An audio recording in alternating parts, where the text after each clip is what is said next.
Uh, are we live? Oh, are we? Are we? Oh, I think I'm. Oh oh fuck, gosh. we are. Oh, we are. We actually are this time. Can I get a oh yeah? It's the wrong thumbnail, but oh yeah.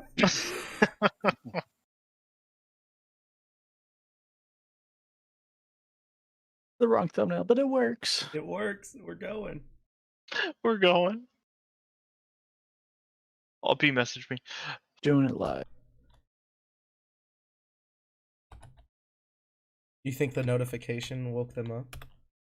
Essentially. I told them they could still Please join. stand by. There we go. Here we go. Okay. Hello. Hi. Hey, Hello. yeah. We're just now live, so Yeah. you're just in time. Welcome. Just in time. Cool. Glad I can make it. Happy to see y'all. Sweet. Nobody pick on B in the comments. Nobody. I'll fight you. Everybody pick on me. It's fine. Everyone go. All right, welcome to today's episode of Adventures in Arrowknee. What even number is this? 38. 38. We're doing a lot of episodes here, and we're having a lot of fun. So, I am Michael. I am returning as one of the DMs in lieu of playing Dirk tonight. So let's go ahead and get everybody introduced. Start off. My screen, I'm sure it's different than Nick's, who is streaming. So I'm gonna start.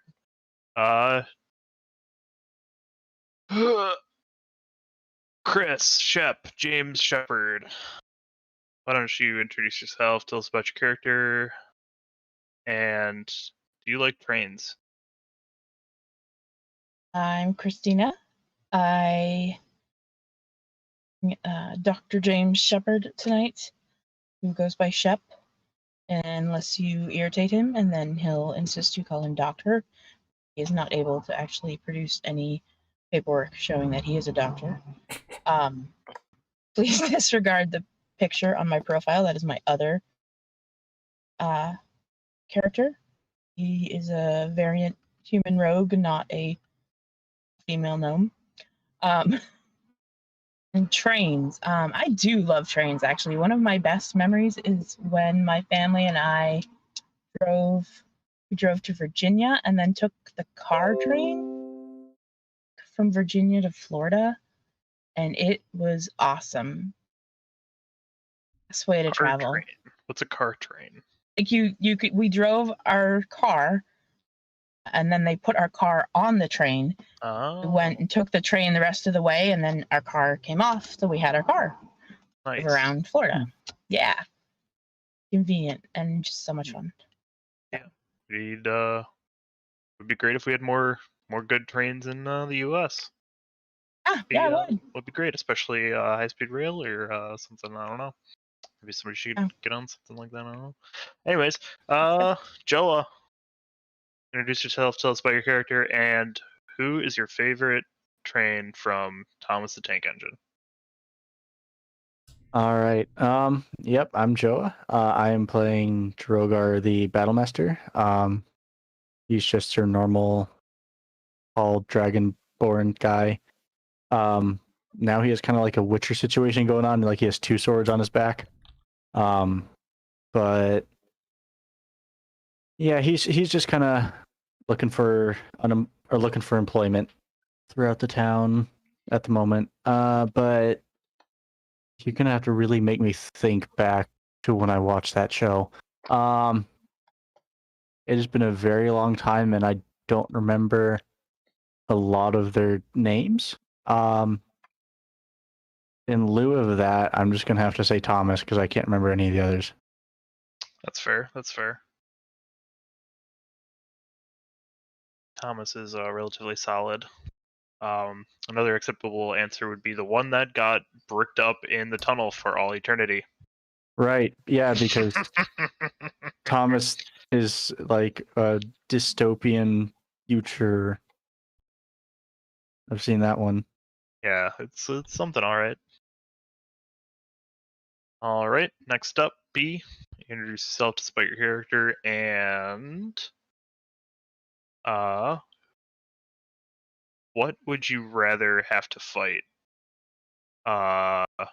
The version of Skyrim where they take all the dragons and replace them with Thomas the Tank Engines, or the one where they replace them with Macho Man Randy Savages? Okay. Hi, I'm B. I've been gone. I've been very sick. But I'm back now, and I'm playing Ezra, everyone's favorite twink that simps over tieflings. I would probably rather face the Thomas the Tank Engines just because I don't know if I could deal with the oh yeahs of the Randy Savages. You know? Oh yeah. Yeah, that. I think I would get awfully sick of that real quick. Instead, you just hear a faint whistling off in the distance. Doo, doo. And you know, I don't think I could last 3 minutes with that. Do do do do do do do. all right. Nick. I got a thing for this. I'm Nick. Hi. I do stuff. I'm playing Jensen. He's a stoner surfer, lizard surfer, bro, magic swinger, one boy. My favorite PC I've ever had. I put 170 hours into. His name was Billy the Tabaxi in West Marches, and he got eaten by Thomas the Tank Engine. Nice. That's Hopefully, unfortunate. that won't happen today Yeah. to good old Jensen here, because that would be a shame. He was also Dave's brother. So Damn. yeah. Parallels. There are some, disturbing parallels coming up now. Yeah, it happens. All right. Last but not least, Carl. Introduce yourself, tell us about your character, and what is your favorite part of a train? All right, so I am Carl, as our good DM just said, and I'm going to be playing my Viking Shield Maiden, Cathra. And my favorite part of a train, either the caboose or the engine. Not really sure which. Love me a good I mean- caboose. Yeah. Yeah, I mean, it's like the last of them. It's probably like the car that is like where everybody just kind of relaxes and like like card games to be played and people just kind of like hang out, kind of like the card car kind of thing. Mm-hmm. Yeah. It's a part of the train everyone looks at when the train goes by. Yeah, definitely turn some heads. It's the thickest part.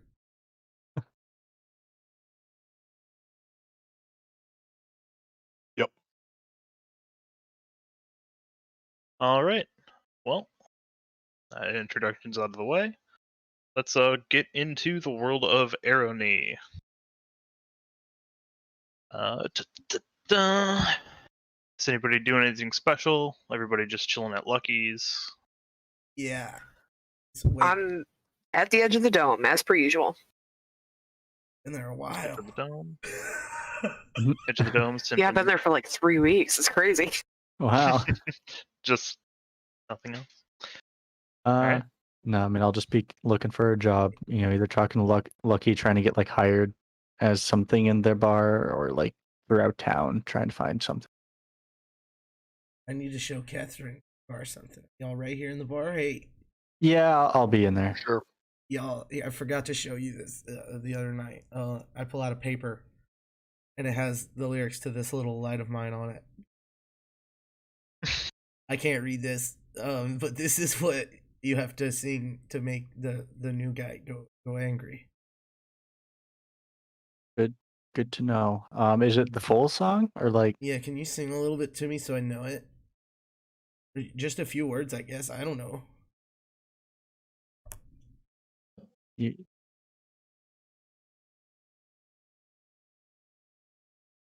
I'm trying. I don't sing. You don't want me to sing, trust me. Lucky, Yes, This is both- Jensen. Can you This is both Drogar speaking and me speaking. can you You don't sing want me this to sing. song for me just so I know some of the words? Let me take a look at it. I did actually used to be in a acapella group, so That makes let's see. sense. Let's see what we can conjure up here. This little light of mine, I'm gonna let it shine. Sorry. We weren't the best acapella group. No, but, no, you're doing great, dude. Give it up. Oh, I guess I should have given it a shot then. Wow. Okay, So could- cool. So just this little line of mine. Is there anything about like Asmodeus blowing it out? Nah. This is the children's version of the song. The adult version has some more subtext. Gotcha. All right. Well, I'm also assuming that like new guy isn't in here when you sung that. no. I haven't seen him around. You just hear off in the distance. I walked. He's just screaming, shattering, and like I walked death by. happening. I walked by a alleyway, and he was just whipping himself. I was like, "What's going on over there, dude?" All right. So while all of you are just sort of chilling in Lucky's bar, a mechanical owl flies into the bar through the door, as well as Speak of the devil, Casey. yo. As well as Or is this Boggy? This is, This is Boggy. Okay, Buggy. Buggy. All right. Well, welcome, Casey. Why? Glad you can make it. I just shared your Uh, song. I was gonna say that could have been poorly timed if it was your other character. Yeah, that That'd would have be been funny. awesome. I mean, I feel like that would have been a good transition. But Right. anyways, He just comes in and starts murdering people. real quick, Casey, introduce yourself. Tell us about your character, and what do you think about trains?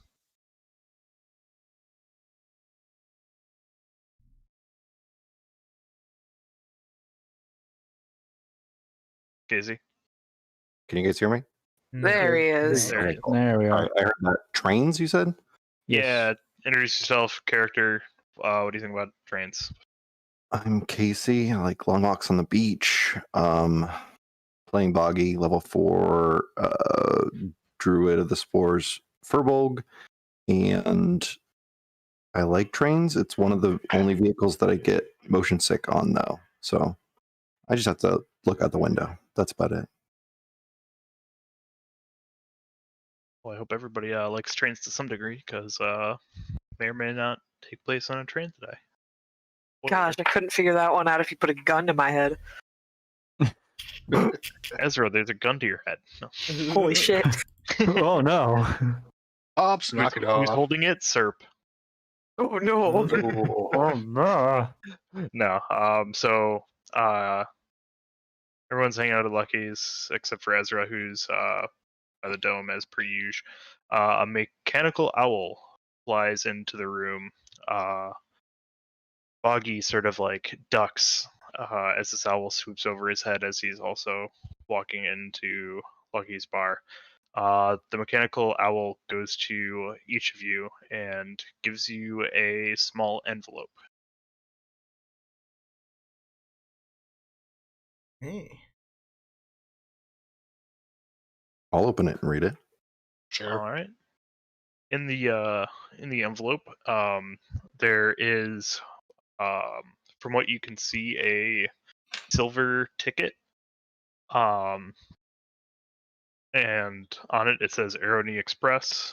The letter states, "Oi, thanks to you and your friends, we got the train up and running.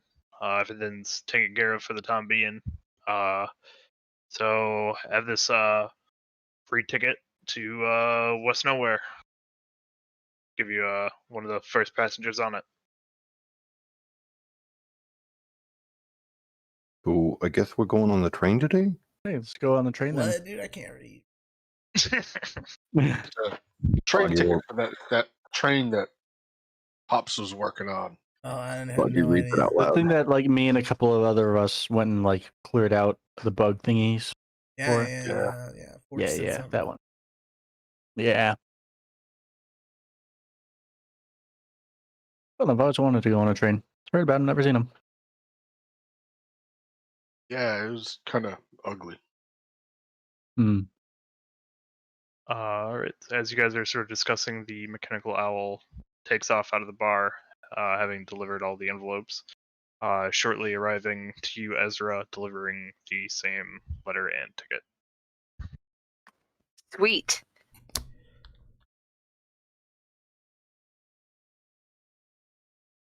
Everybody, you sort of hear a faint whistle from underneath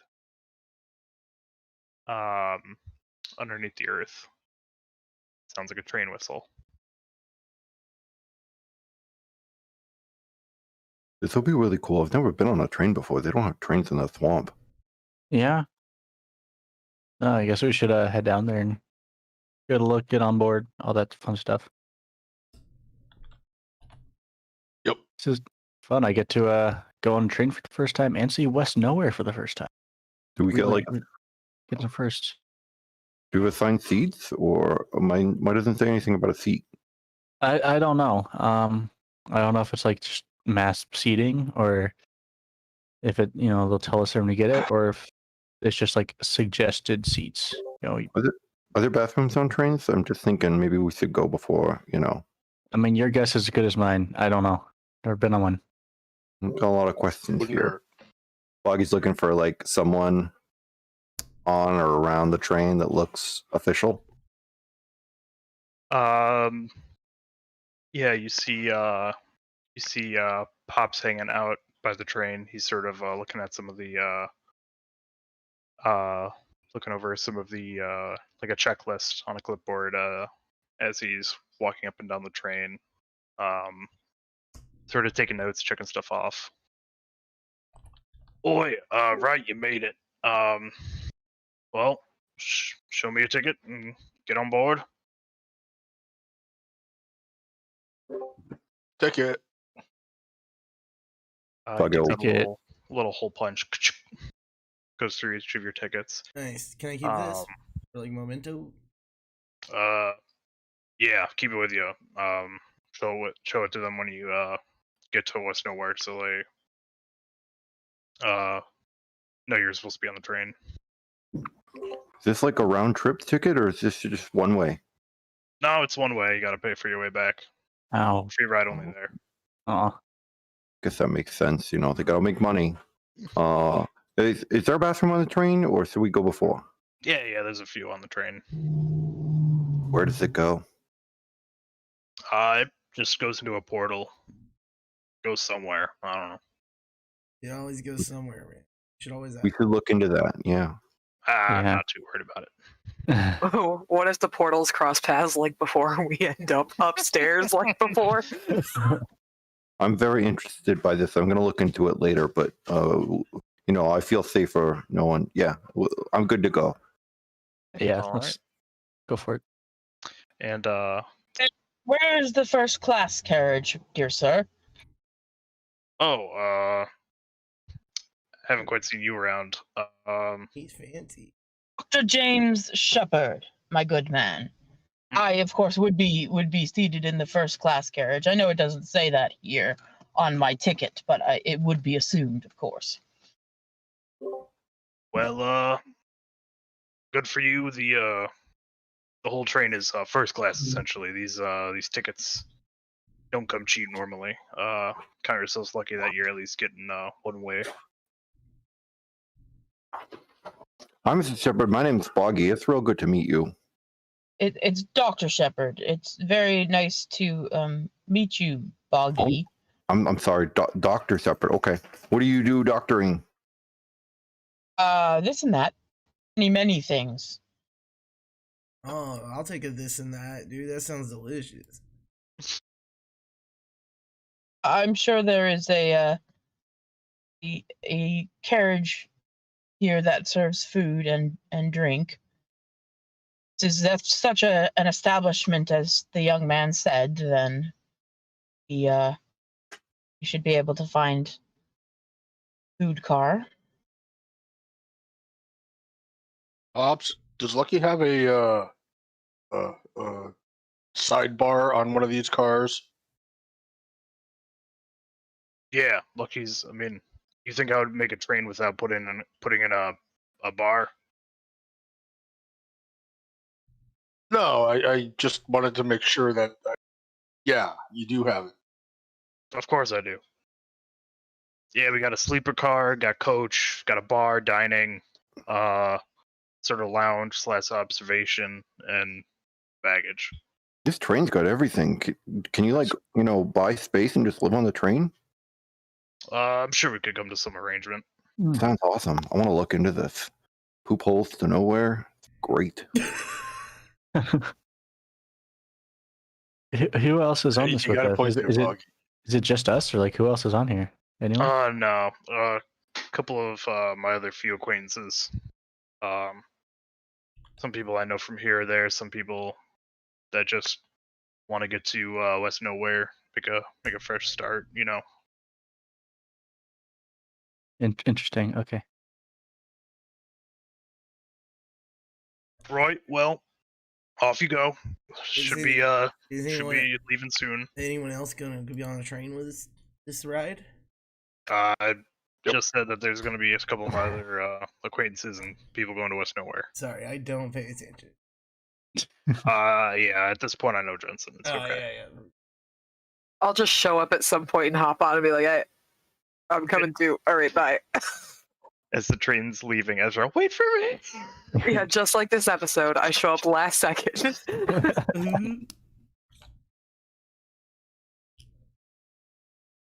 All right. So is everybody getting on the train? Yeah. Yeah. Yep. All right. So everybody gets onto the train. You step right into the coach car. It's about 60 feet 60 feet long, 20 feet wide. There's benches going all the way down. One side has benches that are like 10 feet long. Another side has just like single chairs. And there's 2 little closets marked WC at both ends of this car. You see a half elf as you board with a little conductor hat. Tickets, please. Tickets. Yeah. Here you go. Here you go. Alright, This is my ticket. Let me take a look at these. All right. Kendra, yep. Jensen, Buggy, Joa, Shep. Let's see. He pulls out a sort of a clipboard that has the passenger manifesto. Ezra. Well, they better hurry up. Gonna be leaving here in any minute now. So yeah, get yourselves comfortable. Sleeper cars that way. Bar, dining, lounge, all the other way. I'll be the conductor. You probably won't see too much of me since I'll be, conducting. And the doors are locked to the conductor car, so. Hi, sir. My name's Buggy. It's good to meet you. Well, hello, Buggy. Pleasure to have you on board. I'm Jensen, dude. Is there a smoking section? Yeah, you can go smoke in the lounge car. Sweet. Or the bar.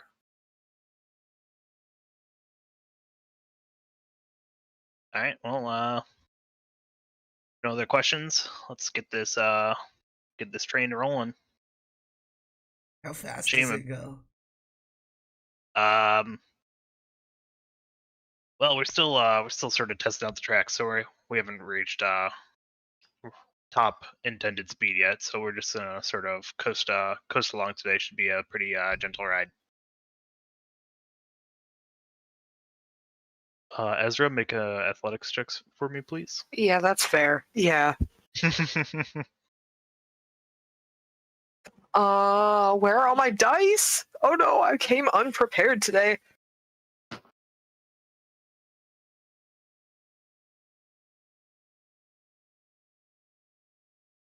I'm looking, I promise. I'm sorry.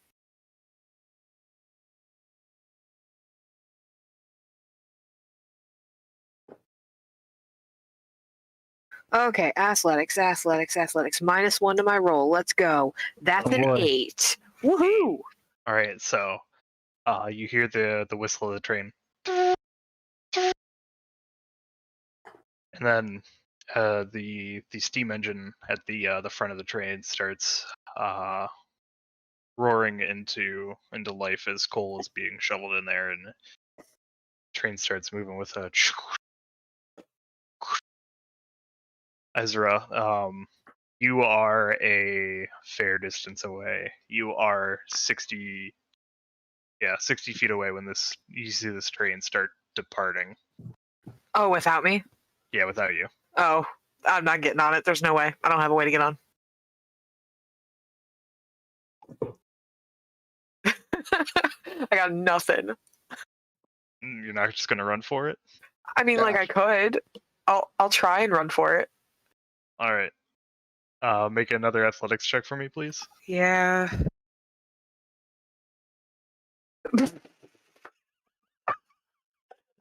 0. Nat 1 -1. You trip as as you are running for this train. Yeah. How far away Can is we Ezra? see Ezra? And can we 60, see him? still 60 feet. Yeah, you can see like out of the windows. You just see Ezra Just in the like some distance. Polar Express style, like Shit. kid running after the train, eating it. Yep. Come on, That's the Ezra. most embarrassing moment of Ezra's life, I swear.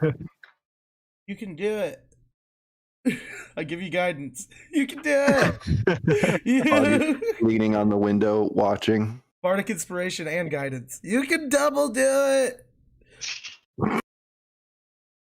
Dude, I rolled a 0. I'm not getting on this train. This is for your Alright. next roll. Come on, run. Yeah, make another roll for me. Run, With a Forrest, D4 run. and a Alright, D6. last try, let's With try. Let's some go. Inspiration and guidance from Jensen. Okay, so what is that? Plus a D4? And a D6. And a D6. Great. I'm gonna need them both. I can throw some action surge powder to help speed you up. I'll just throw some Okay. back up the train at you. Add a D4 and a D6 to that roll. Okay, that makes it a 21. All right, yeah. There we go. After you hear Jensen's words of encouragement, you catch your second wind as you from your prone position you get into sort of like a sprint. Probably once I realize people can see me, I'm like, oh shit.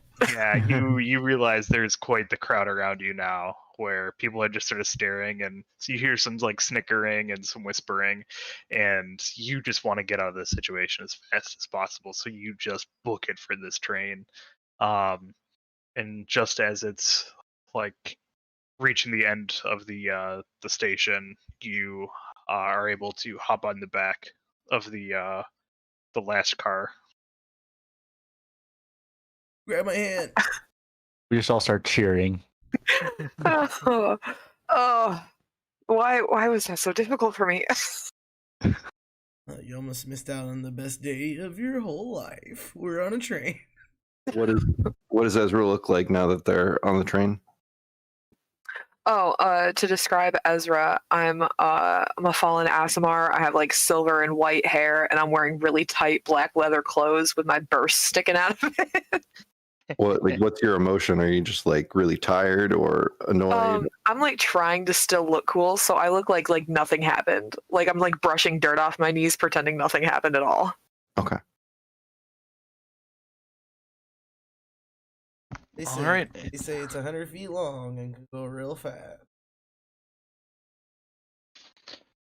All right, so as everybody starts getting settled on into this train ride, you do see a couple of other or a few other people actually that are already seated before you all arrived. Just at various points around the coach car. you see an old grizzled dwarf with red hair streaked with silver. You see an old elf woman who's dressed in very fine clothes, with raven black hair and a streak of silver going down the front of her hair. You have a young orc who is dressed in like khaki pants, a button-down shirt, and then a plaid vest, like a plaid knitted vest over top. He's wearing glasses and he's reading down at a thick leather-bound book. There is a young tiefling individual. They are just sort of staring out the window at the very back of the coach car in one of the single seats, looking very aloof. Then, seated next to each other, there are an older gentleman and a younger half elf. You assume that they're related. They look fairly similar. You just sort of see like the younger one doesn't seem to be in a very good mood. He just seems to be sort of annoyed at least from what you can tell, the situation he's in. Just having to sort of be here. What kind of dude was the conductor? Yeah, the conductor, he was a half elf, or not a half elf, sorry, a halfling. He is locked up in the engine room. So he's the guy we were talking. Yes, he's the guy that punched your tickets and welcomed you aboard the train. The rest of the people I described are new to you all and haven't made any sorts of moves to like engage conversation or anything. You think these are underdomies? Saying to Boggy. I don't know. Do they like being called that though? I'm not sure. I'm not sure that's a nice term. Yeah, you're right. Should I offer him liquor out of my pirate sword? I don't know if this is like the place for it. I mean, if you make eye contact with them, I think then it's a go. Then I'll offer it. Okay, for now, Yeah. Actually, I start pulling out luminescent mushrooms. These are for you. That's awesome. I have 3 of those. I don't know what they do, but Well, here, how many do you have here? 25 pounds. Yeah, it's a Wow. lot. It's a whole lot. Yeah, just keep scooping it. Yeah, there you go. He starts like making weird noises and gestures to each mushroom. As you are pouring over these mushrooms, the young orc male who is reading the book sort of peers over the cover and, oh, I do say, what variety of mushrooms are those? Oh, Boggy? Luminescent mushrooms. That's as much as I know. I got to do a little bit more research on them. Quite. Where were these procured? I'd love to study them for a little bit. They were in a cave under a town that just appeared out of nowhere on Pit Fiend's land, full of glowing sprites that steal your charisma, bro. Very curious indeed. May I take a look at some of them? That's yes, sure. Yeah. You can have a couple here. These are the 3 that I had. I call this one Stinky, and this one Pharaoh, and then this one's name is Johnny Joe. Oh, well, thank you very much for letting me see those. And speaking of names, I have not introduced myself. I am Professor Peabody. I one of the professors at Underdome University. This is the young orc? Yes, this is the young orc. It's good to meet you. My name's Boggy. I didn't know there was an Underdome University. That sounds very intriguing. Yeah, me neither, dude. Do they teach wisdoms? Oh, we teach a variety of subjects. I'm sort of more inclined to teaching sort of like natural history of trying to piece together the natural history of this land, seeing as sort of in some aspects it's a patchwork from different planes and very rich tapestry this land weaves. Yeah, I heard it called a drainage ditch. Yes, one could definitely call it so. Yes. Pretty tight. That's being kind of polite. Yo, Catherine, this is Peabody, yo. Yep, I heard him. Pleasure to make your acquaintance, Kethra. Sure. Oh, sorry, that's Drogar and over there. That's Yeah. Ezra and over there. That's he's new. Dr. Shepard. Chepin. Oh, Dr. Shep. I do believe I recognize that name. Spoken around the university. Oh, I'm sure. I know. I have many a colleague at the university. You may call me Shep, of course. Well, pleasure to make your acquaintance, Shep. Glad to see I'm in good company here. Seems like you all have so quite the big group here. Yeah, we just kind of find each other. It's weird. Yes, some things definitely do work out as such. We're best friends. It's like we get together every once in a while, episodically, and just hang out and kind of conquer the world and become these superhuman or humanoid individuals. It's pretty great. You should join us sometime. Does sound like a jolly good time.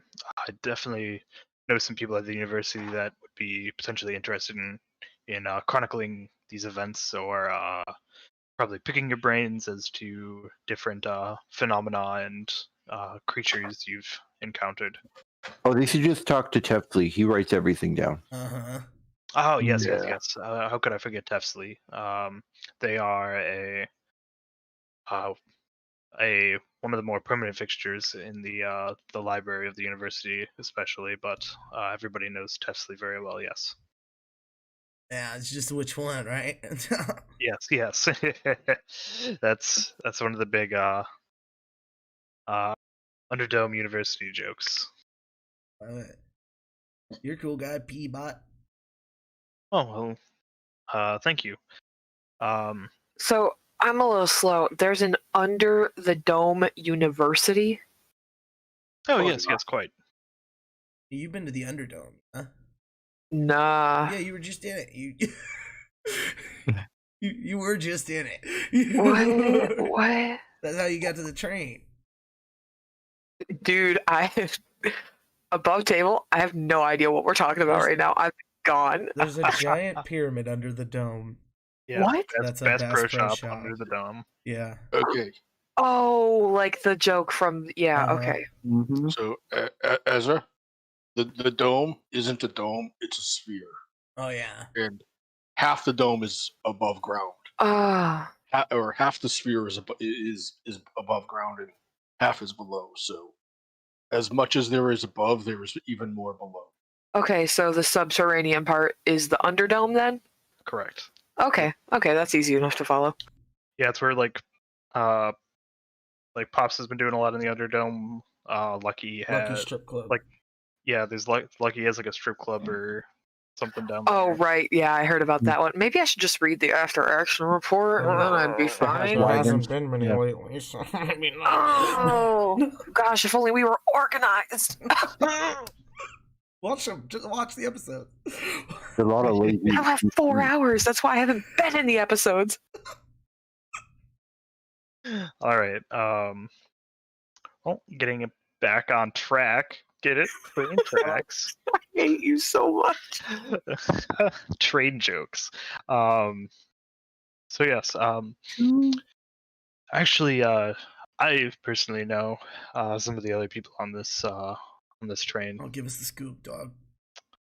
Well, over there, he points to the young disgruntled half elf, and seated next to the human noble. Over there is Count Van Hildenwitz and his son Jack Hoff. That's in character. Yes. Many people are quite aware of the hilarity of the name. Yes, he's they are yes, they are both nobility. The Count has amassed a massive fortune from various financial adventures. And Jack is the sort of the local a party boy of the university. Oh yeah, Yes, he's the head of the frat house. nice. I mean, with a name like But that. he's the guy we should be selling our stuff to. Yeah. What was that? I didn't hear it. He's the guy we should be selling our drugs to. Oh yeah, it's true. And over there, the dwarven fellow, that is Colonel Rustbeard. He's very well known in the Underdome for his military tactics, and he's fought in many a battle. His combat skills are legendary in the Underdome. And over there we have Lady Violet. He points to the old elf woman. She is another member of the nobility, and rumor has it she is actively trying to court the count over there. They've been seen together a lot, and there's just a lot of gossip about those two and their sort of relationship. And the one that I am stumped on is that tiefling in the back of the car. I'm not acquainted with them. Hey, tiefling. They just sort of glare daggers at you as they turn their head from looking out of the window and direct their gaze at you. We're underground, bro. Walls only get so interesting. Come hang out. What's up? I'm Jensen. Better than looking at you lot. Whoa! I like him. He sounds like Draco Malfoy. I'm in. Alright, I was just trying to make friends, bro. Me and P-Bot, we homie. Oh, yes. Professor Peabody. I'd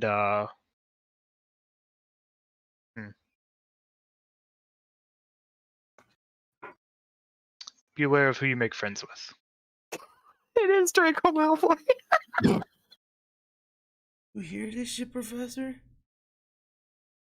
Oh, seems like quite the dastardly individual. I don't know why there would be any particular issue in being friends with someone such as myself.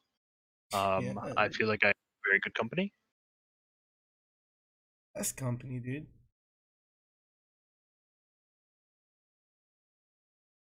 I want to go talk to the tiefling. And see if you can get him to loosen up. I'm gonna go talk to the colonel since I was, backgrounds because that's important. I was a soldier, so that interests me. So I'm gonna go talk to him. All right.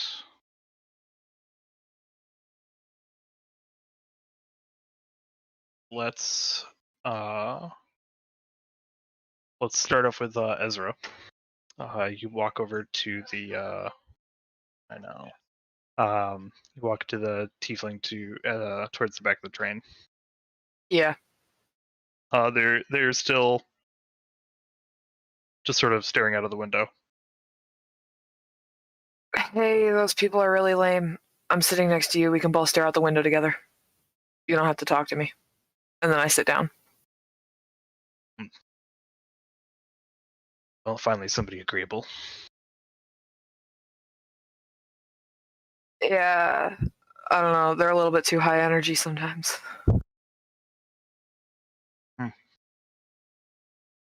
I'm Ezra.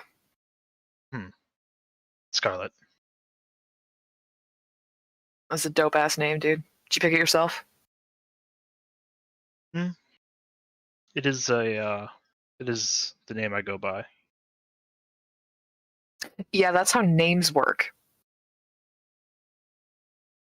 Well, it's not the name I was given. Cool. That's all I wanted. I'm just gonna stare out the window now. All right. Drogar, you approach the dwarf. Yes, hello. My name's Drogar. I was talking to Professor Peabody over there. He said your name was Colonel Rustford, I believe. I used to be a soldier as well, so I just wanted to kind of talk to you, maybe, share stories, something like that. Oh yes, glad to meet you. Finally somebody with some battle sense around here. It's just a car full of ninnies. Ninnies, I say. Indeed. I kind of like sit down and like try to angle myself so that way my swords aren't like clapping and like bonking into anyone like that. Yes, you're able to situate yourself in such a way that your swords and your dragonborn tail are not poking out into the aisles. So that lily-livered Peabody over there, he's the one who mentioned me. Yeah, he kind of gave us all the general rundown of the people that we're traveling with. Oh, yeah, I know the professor is used to trading and gossip. He said you were kind of, legendary and well tactics and stuff like that. Huh. Legendary is an understatement, laddie. I single-handedly took down an entire army. Oh, do tell. That sounds very interesting. I mean, it was an army of squirrels, but an army nonetheless. How did you do that? How did you do it? Well, when I was in more of my prime condition, I wielded 2 great battle axes, one in each hand. And just wave after wave of rodent came after me, and I put them all into the ground. That sounds like a great battle. Was indeed.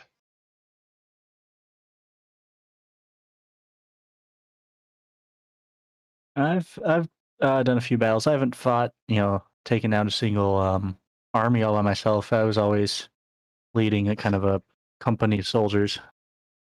The leading type. Well, there's still something to be said for taking command and leading a group of other fighters into battle and victory.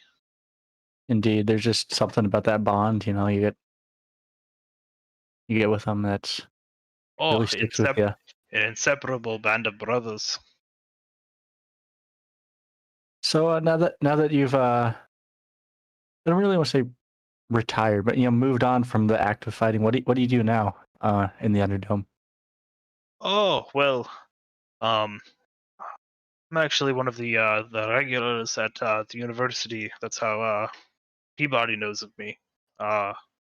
Otherwise, he wouldn't have the sort of gravitas around his name to get to anywhere to my sort of inner circle. I teach battle tactics as well as coach for the female volleyball team. Interesting. I can see how those two go together. Oh yes. Sounds like a very very fun time. I might have to come down and talk tactics with you sometime. Oh yes. If you, I'll let you sit in any of my lectures. Seem like a bright young lad. Oh, thank you. And I think our conversation will just kind of continue, trading war stories and stuff like that. For sure. Michael, can I try to sneak to the front to be able to come in through the front door? So so people don't see me going out of it. They'll only see me coming back in through it. I know it'll be hard to do. Yeah, you can definitely try. I mean, most people are either stuck in conversations of their own, looking out the window, or so like sort of keeping to themselves or their small groups. So I got a 23 still. Yes, you expertly, like, as the train sort of rides over a small bump, you're able to slide the door open and shut before anybody else notices, timing it perfectly with the shaking of the train as to disguise the sound, and you slip out. You are now in between the. You said you went out of the front of the car? Yeah, so I just want to, now that I'm out there, use my masquerade tattoo to turn into, basically have the same uniform as the halfling did as a man. Okay, and then I'm going to come back in. All right. So yeah, you transform, mirroring the uniform, and go back into the coach. I'm going to walk up to Count Van Hildewitz and Jagoff. All right. Say, we need some help up front, shoveling some coal, and we figure young kid probably needs to learn a thing or two. Yes, sir. Oh, this kid? Yeah, he's yes, he needs to. What do you say, Jack? You think you need to learn the value of good, honest work? Oh, cha. No thanks, dude. Oh, come on, kid. It ain't too hard. Oh, why do you need me? There's like a big dragon guy over there, a big strong girl over there. Like, why's it gotta be me, bro? You're pointing at adults that know their salt already, kid. I'm a passenger, not a whatever it is, people that work on trains. Well, I'm gonna leave it up to the Count. Huh. Well, if you get him out of my hair for a little while. Come on, kid. I wink at him without his dad noticing. I'm gonna try. All right. Make a. You're winking at him. Nothing to do with hands, but give me a sleight of hand roll. 19. All right. He sort of notices and be like, "Oh, whatever, Dad." Like, and he gets up and goes with you. Sweet. You can go to somebody else if you want, and then pick up with me and him later. Once we go into the next car. As you sort of drag Jack off with you, Lady Violet turns back and sees the seat next to the colonel is now vacant, and makes a move to go sit next to him.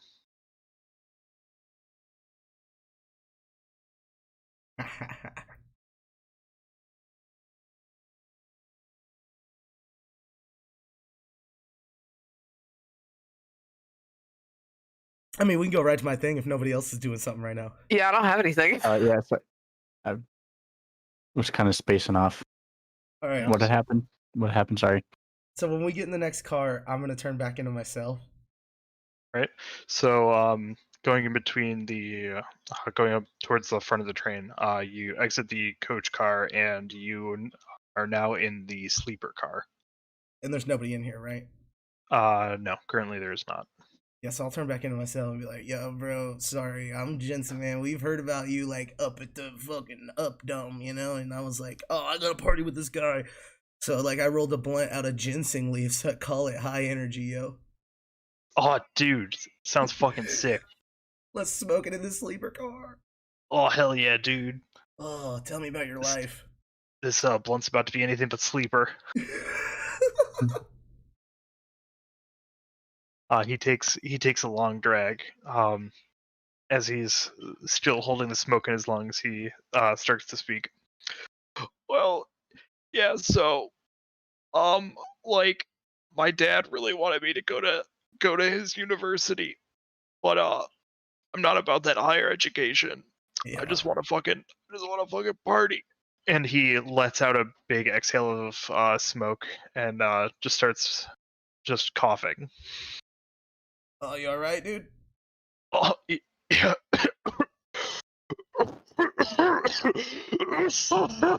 Here, I hold up my water skin to him. It's got salt water in it, though.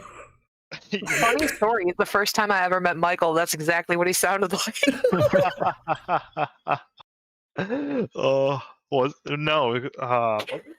Yeah, because we went over to Jake's. Do you remember? I don't remember. What did I smoke that night? Yeah, because you almost died, and we were very worried about it. Oh yeah. That's me when I smoke.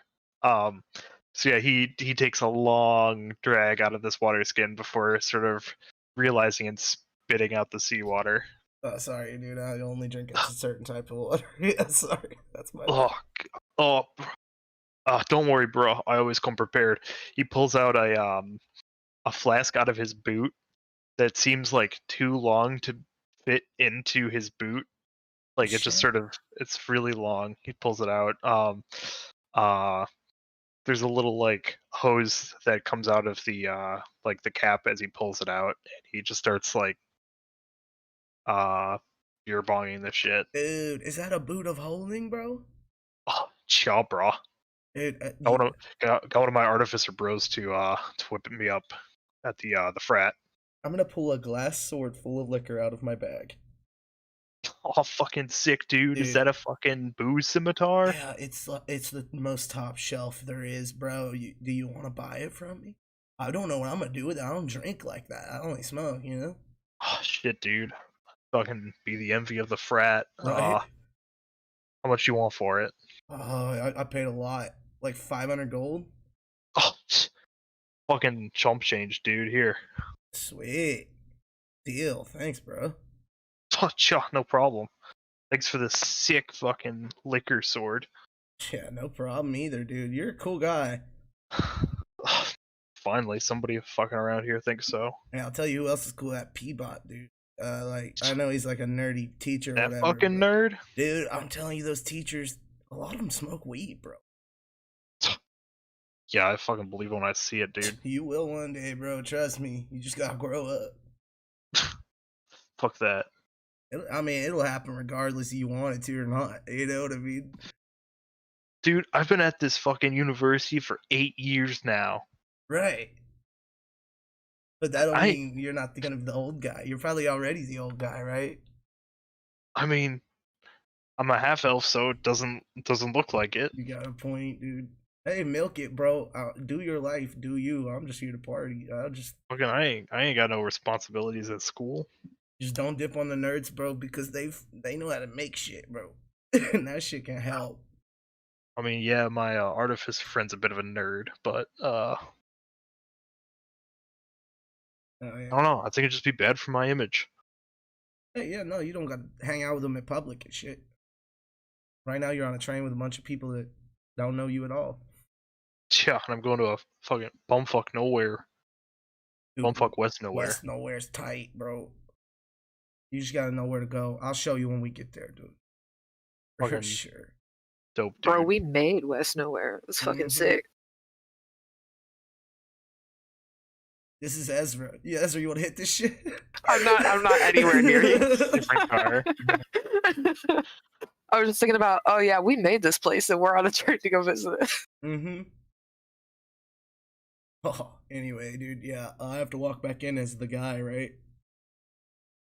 I mean, you can do whatever the fuck you want, dude. Oh shit! Yeah, just tell him he left. He told you to go back, and I'll come in later because I can't turn myself into something else again right now. Sounds good, bro. Let me get one last hit of that. Yeah. You can roach it and throw it in your bag, bro. Yeah, he fucking roaches that shit, and he slides the liquor scimitar down into his boot. Hell yeah, dude. Fucking 410 gold profit. That's what I'm talking about. All right, so Jack re-enters the coach car, and just sort of walks straight through it, to the one of the cars beyond.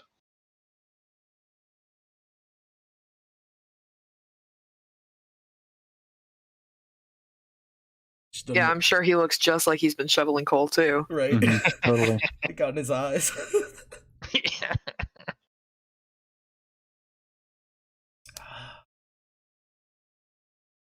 I'll enter shortly after. Not looking any different than I did before. As Jensen. All right, so yeah, you re-enter as Jensen. Nobody seems to really notice that, like, you left and then came back. When you enter as Jensen, I cast Druidcraft on you, and I make smoke come out of your mouth and nose. Whoa. No, it's not like it. It looks like it. It's not actual. What are you doing? You make me look like a fool dragon.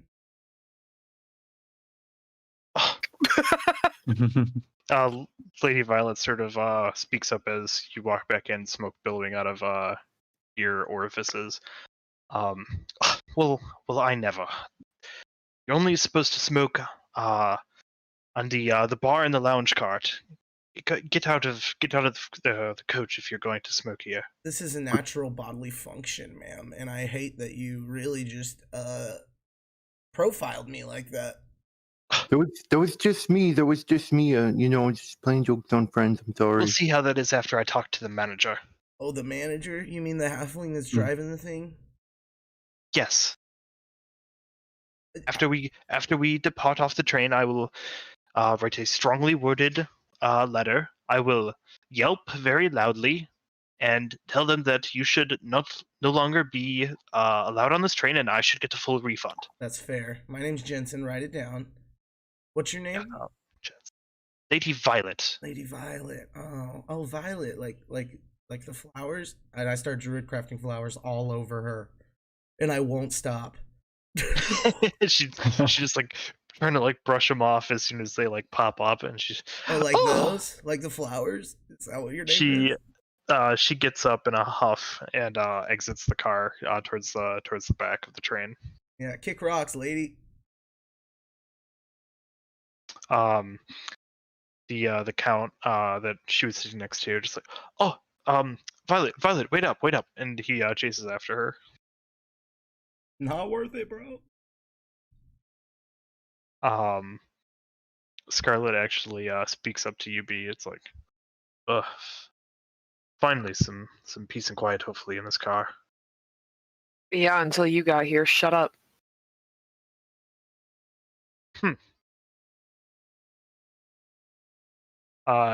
They're going to get up and go into the sleeper car, the one that's in front of this one. Yeah. Yeah. It smelled like that when I went in there. I don't know how to tune my lute, but I've been learning this song. Check it out, Boggy.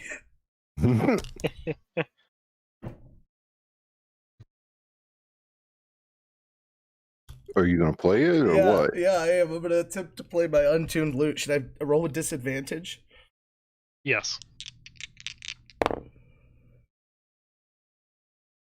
No. Still 12. You still play it fairly like people can tell you're a beginner, but seems like you're doing pretty well.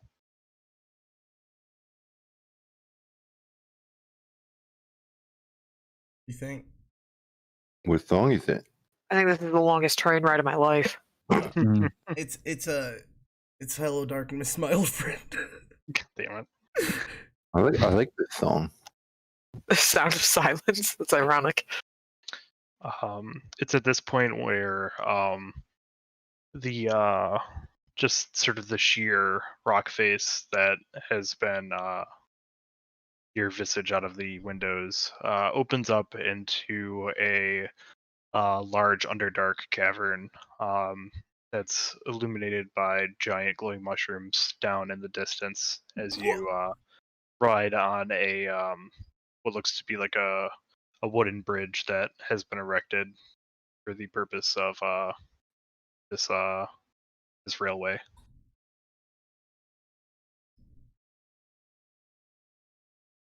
Oh, this is pretty cool. Yeah, Dude, those mushroom. Look at all those mushrooms, Foggy. They're huge. We have to go check that place out sometime, dude. Yeah. Dude, I bet that's where Jerry's from, right? Like the surfing drow? Spider boy? Oh, that's maybe. Oh, dude. You hear in the distance, Jabra hang Oh, he's there. Oh, well, if you'll excuse me, laddie, Rustbeard sort of speaks up to you, Drogar, cutting off sort of stories you guys have been swapping. Feeling a bit peckish. I think I'll head back to one of the cars with food. Oh, of course, of course. That sounds like a good idea. I'm kind of getting hungry myself. Oh, well, if you care to join me, we can continue swapping some stories. Yeah, I'll do that. I'll be right there. I'm gonna see if any of the group that I'm with wants to go eat too. All right, see you there. Alright. And he gets up and heads heads out of this car into one of the car just behind it, out of view. Hey, any of you guys want to go eat? Think they have those Swiss triangle chocolates? I mean, we can let's give it a shot. We'll head back. All right. It seems like me and Jensen are gonna make our way to the food car as well. Okay. We're back. Oh, I've got mushrooms, but yeah, I'm okay. Thank you, though. Okay. I can always create water if I need to. Oh, I can shape it.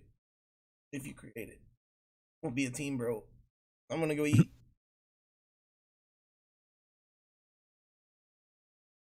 All right, so it's Jensen, Drogar, and who else is going? Rest. Nah. We'll follow along behind. Right. So, yep, as well. Kethra, what are you up to?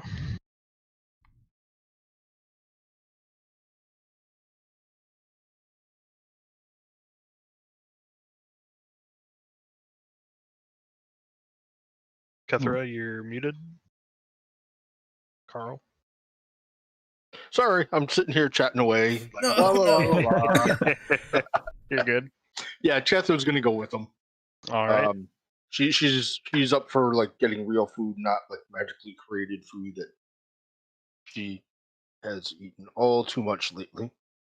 All right. And Boggy, are you staying in the coach car? Yes. Okay. And this car is one of the ones with bathrooms. If you are curious about those more.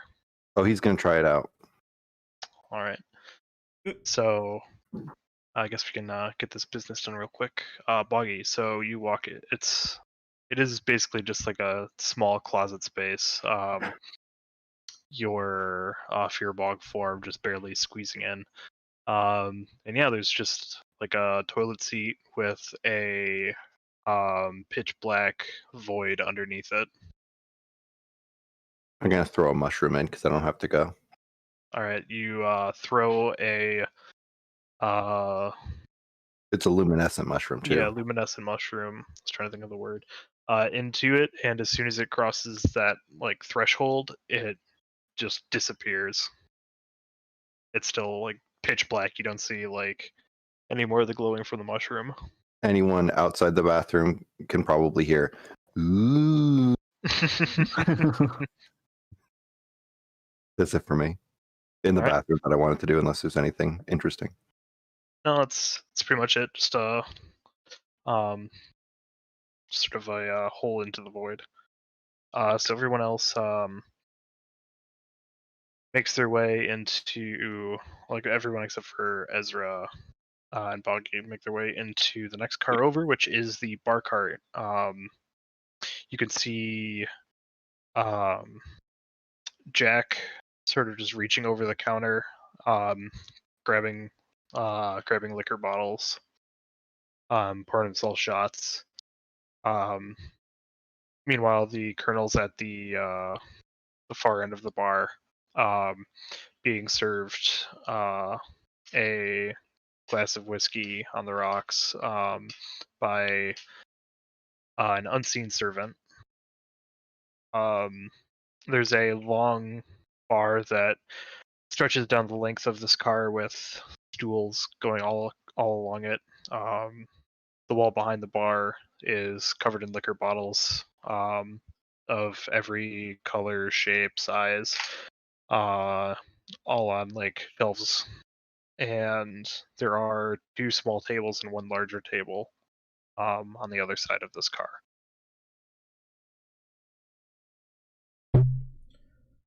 They only got unseen. Can I get an unseen burger, bro? Like vegan?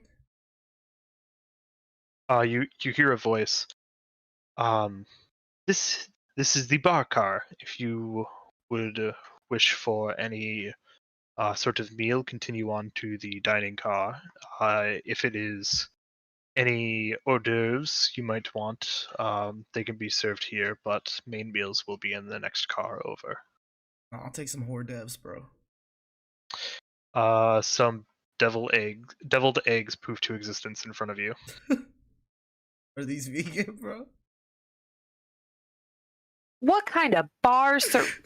They poof out of existence, and in pops some deep fried cauliflower florets. Oh god. I'll have some of those some like meat hors d'oeuvres. A small plate appears in front of you with little meatballs on toothpicks. Oh yeah. 2 fingers of your finest scotch, please. A bottle floats off from the top shelf. It's a deep amber liquid inside that's poured into a crystal glass, and a single large, perfectly spherical and clear ice cube sits in the center, and it slides down the bar to you. Thank you kindly. And have you any cucumber sandwiches? Little cucumber sandwiches poof into existence in front of you. Crusts are cut off. They're in tiny little triangles. Perfect. Thank you so much. Oh, do those have mayo? I do not know. Try one. No, can you check for 'em? Sure, I suppose. Right, you lift up one of the slices of bread on the sandwich. There does appear to be a mixture, which you guess is part mayo and part cream cheese. Alas, it does appear to have mayonnaise as well as, yes, that does seem to be a mixture of mayonnaise and cream cheese. So Yeah, I lactose intolerant. So. yes, and also not vegan. Yeah. But also the cream cheese would really mess my belly up. Yo. Right. You got any meat on a stick? Some chicken satay skewers appear in front of you, still like steaming hot, looking like they're fresh off of a grill. Aha! She'll go ahead and take a bite of them. Are they like spicy? No, they are like very flavorful and like spiced, but they're not. It's not like spicy. Yeah, she makes it like not like well, yeah, it's kind of unpleasant. Like she's not expecting it to be spiced and flavored and everything. Mm-hmm. She's like, it looks like chicken, but it really doesn't taste like chicken. Tastes like plants. Your general sort of disgust at this this food that was procured for you is evidently noticed, and that plate disappears, and in its place is just some pretty basic but very like well prepared chicken wings. Its place. All right, she'll eat those. It very very simply seasoned. These ones are, and yeah, just the like salt and pepper on there only accentuates the flavor of the wings themselves. Mm-hmm. These ones taste like chicken. There we go, much better.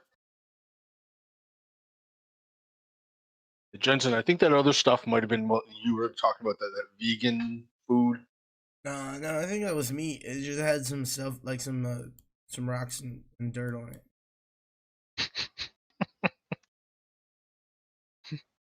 No, that definitely tasted like plants. All right. But like kind of weird plants too. Oh, maybe like some peppers, bro. Oh no, I mean these have a little pepper on it. That's I mean seasoning, not like plants. Could have been like a pesto. Man, you know, I'm vegan.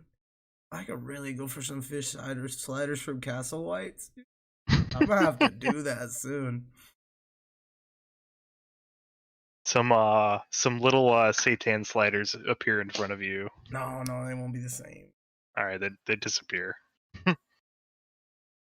You get this just sort of like just a little ping of like sadness you feel in the air as they disappear.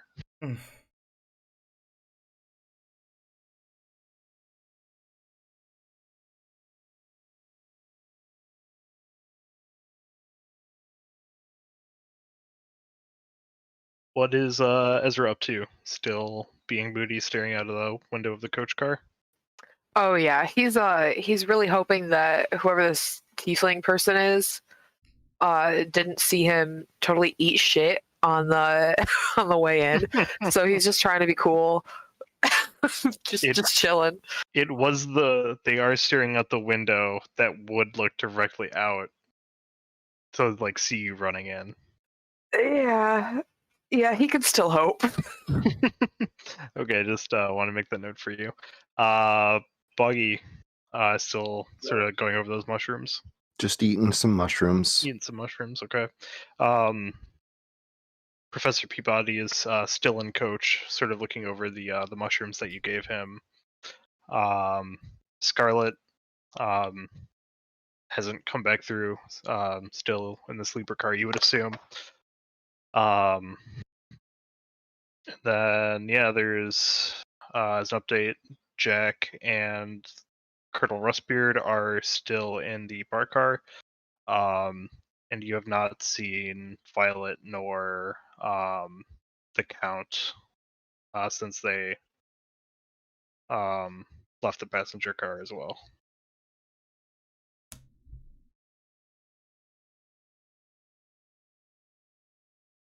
So it's just us in the car now?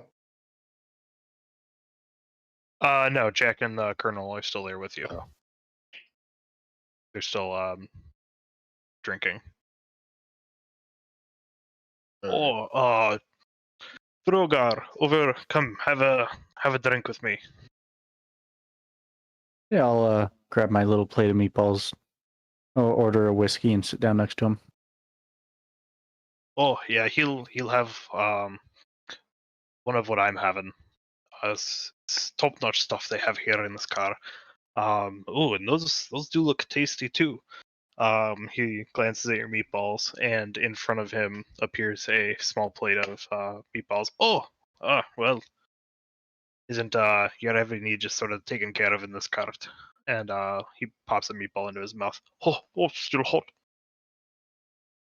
Yeah, they're very good. It's I am kind of surprised how good the service is here. Oh yes.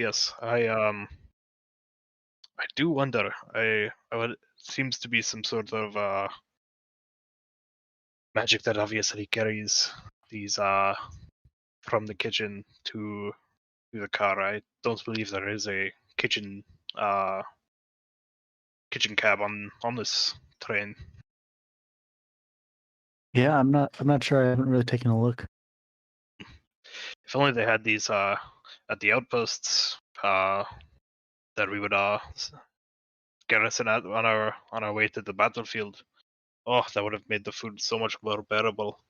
Oh yeah, I could have gone for so many of these the night before a battle, or after a battle.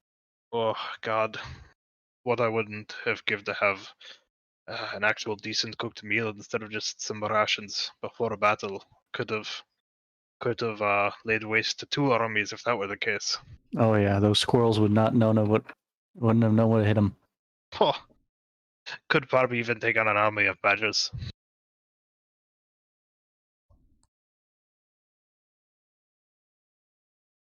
I think we just continue snacking and going over stories.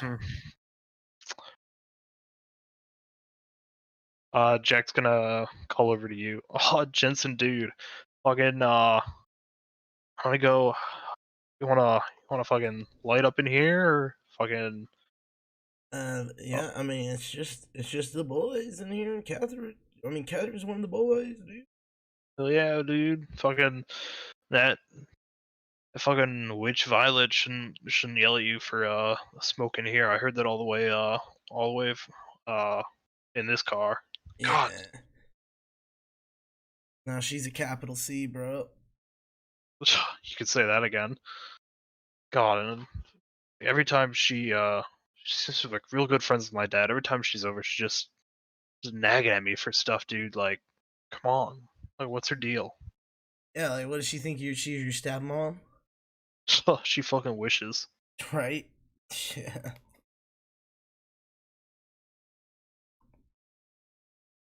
He's gonna pull out 2 very fat cigars from his breast pocket and hand one to you. All right. Is this tobacco, bro? Oh no, dude, it's all weed. All right, tight. And he sort of snaps his fingers, and a small flame is magically produced, lighting the cigar. Ooh. You know magic. Yeah, I know a couple spells. Pick Me up too. some. It's real easy to pick up dudes and chicks at the frat if you know a little bit of magic. Mm-hmm. You should learn all of it. Yeah, but that's like learning. It's not that hard, dude. Watch this.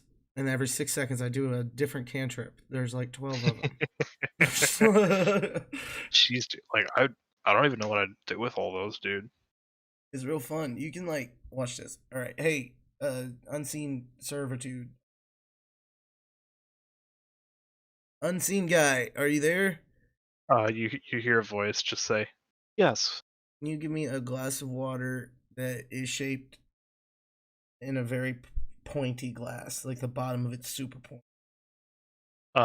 You are served a glass of water in a martini glass. Okay, I pick up a knife and put it in the glass of water, and I got shape water to freeze it and pull it out. And I'm like, and then you can just stab somebody and it goes away. Oh, dude, that. Oh, I wish I knew that fucking sooner. I mean, kinds of fun Did to he be had. kill somebody? No. I'm saying you can stab some. oh, gotcha, bro. I thought you were saying you stabbed somebody. No. This skater dude's all like, man, I wish I knew that ice knife trick sooner. Man, like, did you kill someone? Like, what? This isn't a different car. Yeah. Yeah. No, this is just my commentary. Yeah, dude. Yeah, maybe I'll have to pick up a couple more of those. Maybe some nerds will fucking teach me, dude. I don't know. Dude, maybe you'll find magic in yourself. Ugh. Maybe The real treasure was in me all along, bro. maybe your grandpa fell in a giant clock like me, bro. Dude, that's fucking sick. Hell yeah. I'll have to ask my dad if any of my grandparents did shit like that. Yeah, where's your mom, dude? Dude, she's fucking dead. That sucks. My mom's the ocean. I think that's a lie though. That's just what my dad told me, but you know. I've heard some fucking I sat through this mythology class because I figured it'd be a fucking easy A, bro. I don't know. Sometimes people are born from the ocean. Maybe you're just one of those people. Maybe. Hey, at least my grandpa let me do this, and I make equations that make no sense just float all over my body. Dude. Kind of a nerd. No, I don't know how to read. Tight, dude. Fucking tight. Yeah.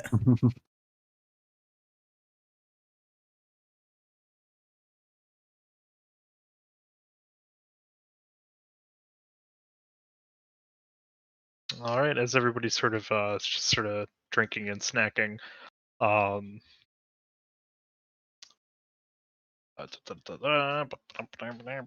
Do a break? Oh yeah, let's go do a break. Give me a break. Give me a break. We're going to break right now.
somebody already confessed to a murder on this plane. It's the fucking jack-off guy.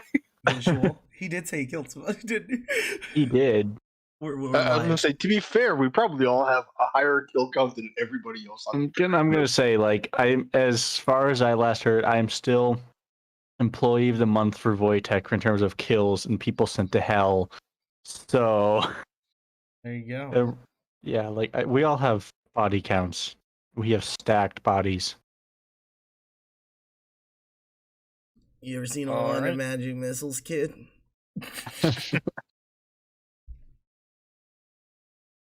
I mean, we can take this really dark and be like, well, let's beat him to the punch.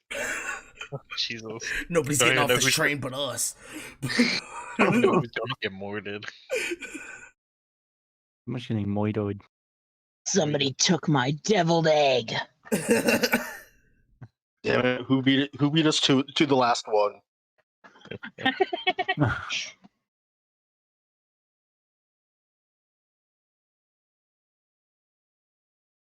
All right, we ready to go back in? Yeah, we're here. Do it. And As ready as I'll ever be.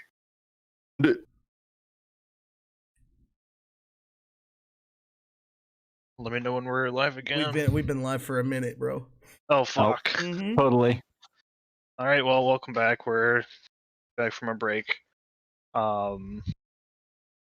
So last we left our adventurers, they were chilling in the bar car, getting some fucking drinks, getting some fucking snacks.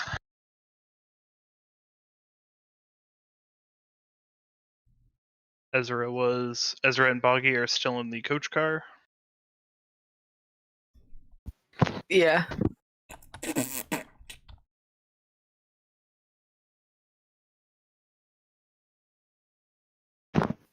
I guess I can talk to the tiefling if we need material for this gosh darn episode.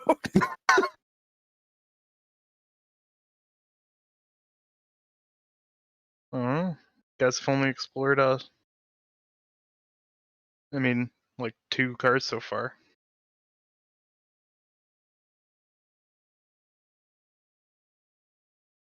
It's another mushroom. Did you throw another mushroom down a hole? No, he Oh. was satisfied. He's got 10 pounds left of the mushrooms. The rest of them went down the toilet. Quick, dude, flush the mushrooms. There's no Cops, flush. man. Goes.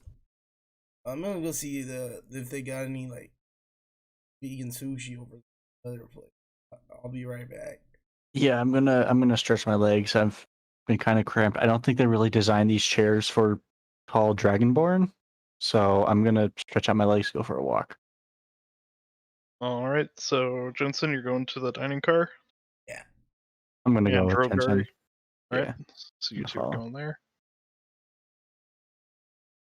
All right, so you walk into the dining car. There are 3 large tables, large square tables covered in pristine white tablecloths, with chairs around them, and then 4 smaller tables with 2 chairs each. The large tables have 4 chairs each. At the back corner, you can see the count with his sort of like head down on the table, his arms like resting on the table in front of him, like around his head By himself? by himself. Yo, you get ditched by the lady, dude? You get no response. He might be asleep. I'm gonna kind of like start walking up to him. Vegan sushi, please. All right. Some sushi appears in front of you, Jensen. His rice and cucumber and avocado wrapped in seaweed Okay. in a roll. Drogar, as you approach the count, can I get a perception check? You got it.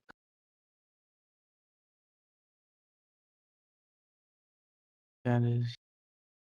Oh, okay. That's a nat 20. All right.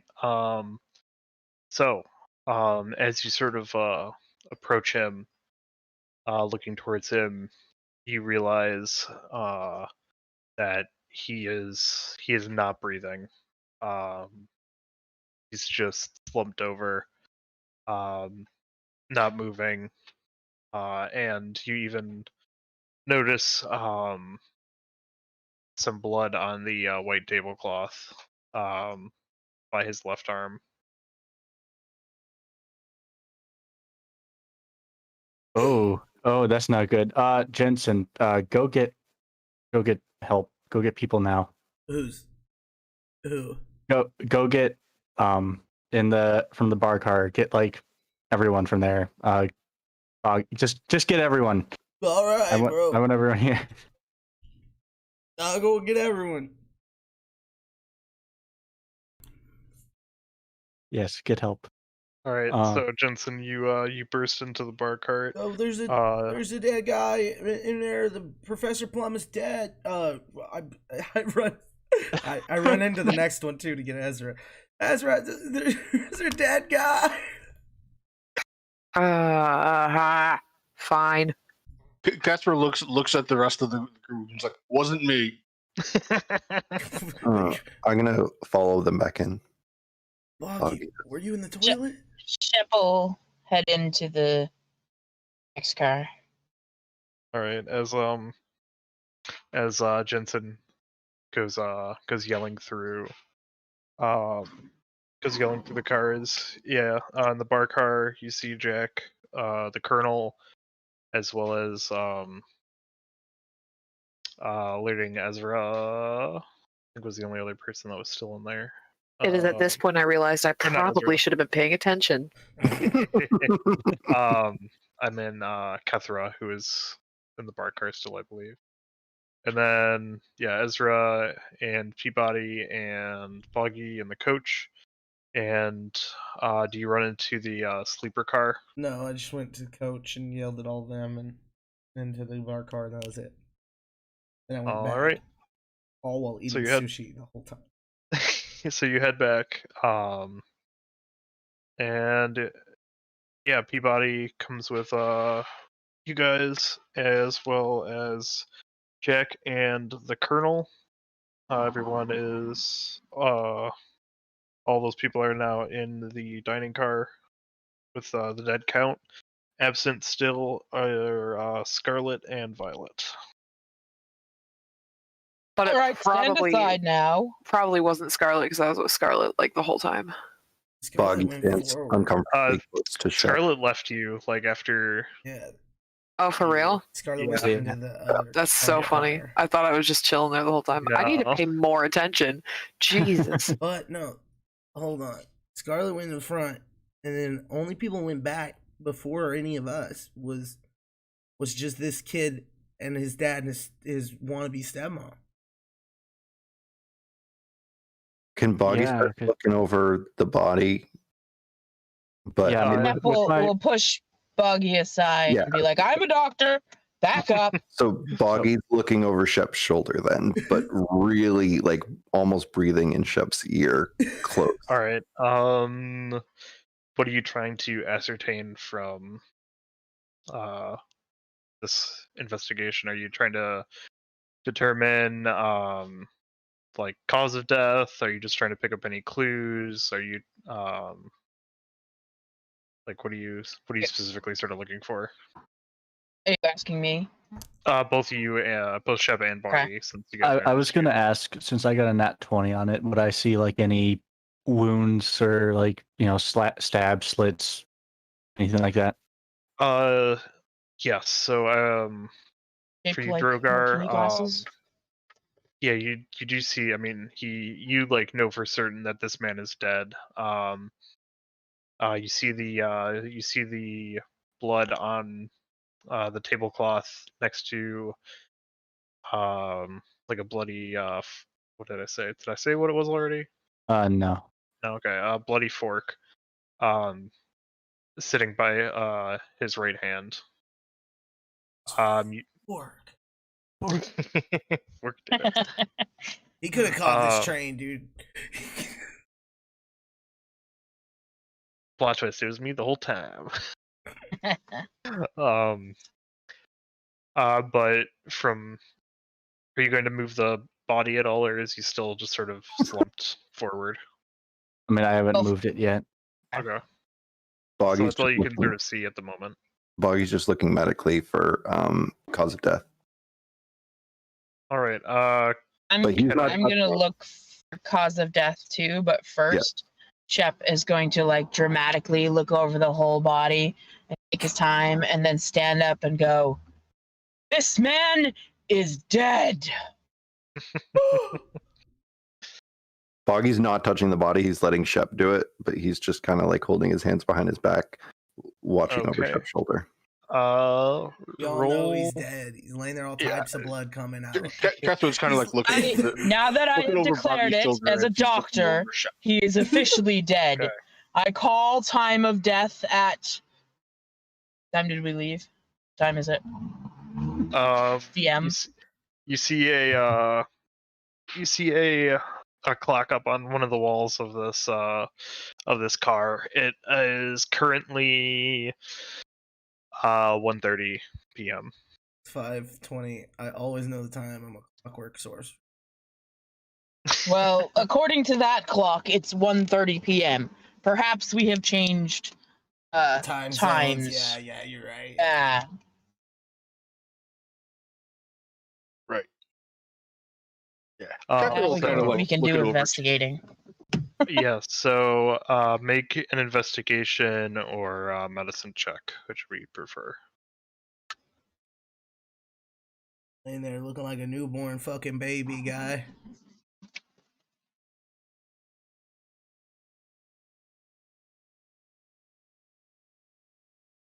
I got a 9. That's pretty sad. Boggy got a 22, but he's waiting. All right. Did Kethra roll? Yeah. Catherine, She got good? a 20. She got a 22 as well. Okay. So I guess I'll go in order of who's looking over whose shoulder. So Shep. Yes, this man is indeed dead. I have confirmed my own theory. Is Shep a medical doctor or just like has a doctorate in something? He doesn't even have a doctorate in anything. He just calls himself doctor. Gotcha. All right. Yes, this man is dead. You're not quite sure as to what circumstances led to such. Shep, do you stop like touching the body at all, or are you kind of like looking the body over and everything? At most, what I would have done, like I probably didn't check for a pulse. I don't know if where medicine is at right now, but like that's the max I would have done as far as touching the body. I wasn't like digging through his pockets. Okay, after that, then to do the medical check, Boggy will actually like start stripping the man with like no shame whatsoever. It's just like this comes off and then that comes off and then Yeah, And now my assistant will continue my work. This always happens. Look away, Jack. It's just like Jack's- a magic mic rips off the clothes. Yeah, Jack is sort of just like he's just like he can't look as you're just like examining the remains of his father. So Jack, come over here with me. Oh, fucking Please give my assistant some room. my What? daddy's dead, dude. What happened, dude? When you came back here following your dad and the chick, did he just go straight through and you stayed in the bar? Fucking yeah, dude. I was just in the bar. I wanted to go check out the lounge a little bit to see if it'd be a good place to fucking smoke, but no, I came back to the bar and yeah, they were just hanging out there in So you the saw dining them car. in here together. Yeah, they were in here together, dude. correction. He's mostly dead. Boggy, from your examination, you were able to determine cause of death is strangulation. This man Can was I- choked to death. Touch him and cast gentle repose. Yes. cast him. Oh, gross! In the cart. Come on.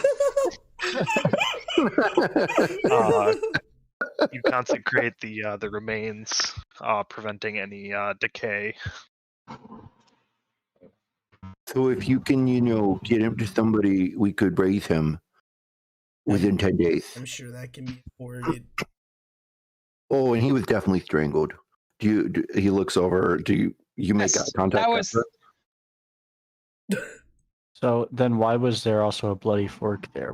Like, You can, Excellent question. from your examination, there was no like puncture wounds or anything on his body that would indicate he was stabbed with the fork. I don't know. Maybe just defensive thing, or yeah, he was so eating a steak. he might have gotten one off. So we should then probably try to For a find. very rare steak. He may have had a very rare steak before he died. Yeah, Is there that's any probably- food in front of him, like a very rare steak? There is not. Okay. So seems like if we find someone who has a fork stab wound, we Yeah. find the individual who did this to him. And at that point, I'm gonna Drogar, from also now that the body has been like gone over, you're still like studying the body like pretty carefully as the examination was taking place, and you do notice one of his fingers. There is a tan line where a ring would have been, that is like no longer there. So there's just like a pale ring around one finger. God, it is always the wife or wannabe wife. I say we question the purple chick. Yeah, where is Violet? I think he was having an affair. Michael? I think she wanted him to have an Would that be the affair. ring that like a signet ring would be on, or more like a wedding ring? You would guess something more like a signet ring. It's thicker on the front part of his finger, like through the so large it's not where a even large there. circle would be. So yeah, it's not in his left ring finger, and not quite the right shape for a wedding ring. So it's So an affair with someone of an opposing family. someone wanted Odd. his status, his power. Well, I Right. think we should get everyone kind of in the same car, make sure that no one is trying to hide, and then see who has this ring Y'all go. and who has a stab wound from a fork. Y'all go get Mrs. What's her face. I'm gonna take Jack in the bar car. Y'all meet us in there. Very sensible, young lads. Where should we all gather for questioning? Bar car. Bar car work. Yeah. All right. Central. I'm gonna make sure everyone else leaves first before I go. I'm gonna be bringing up the rear, so no one's trying to sneak out or anything. All right. Well, y'all gotta check the lounge card. So Jensen, you said you're going to the lunch car? I'm gonna go to the. We're in the lunch car. Right. I'm going. Oh no, you're bar. in the dining car. We're in the dining car. Yeah, dining car. Yeah, I'm gonna go to the bar car with the kid. Jack. And I was telling everybody else to go get the lady from Gio. most likely the lounge car. Thank you. Okay. All right. So right as everybody sort of exits the dining car, to the front of the train, going to the bar car, Drogar taking up the rear. Is anybody volunteering to go check the lounge car for Violet? Yeah. I should do something because I haven't done anything all game. All right, Ezra? Anybody going with Ezra? Or just you? Sure. I'll go with Ezra. All right. Hell yeah, Kathra, let's go. All right, so you make your way into the lounge car. There you can see Violet seems to have a very calm demeanor, just staring out the window as you continue to pass over this glowing cavern.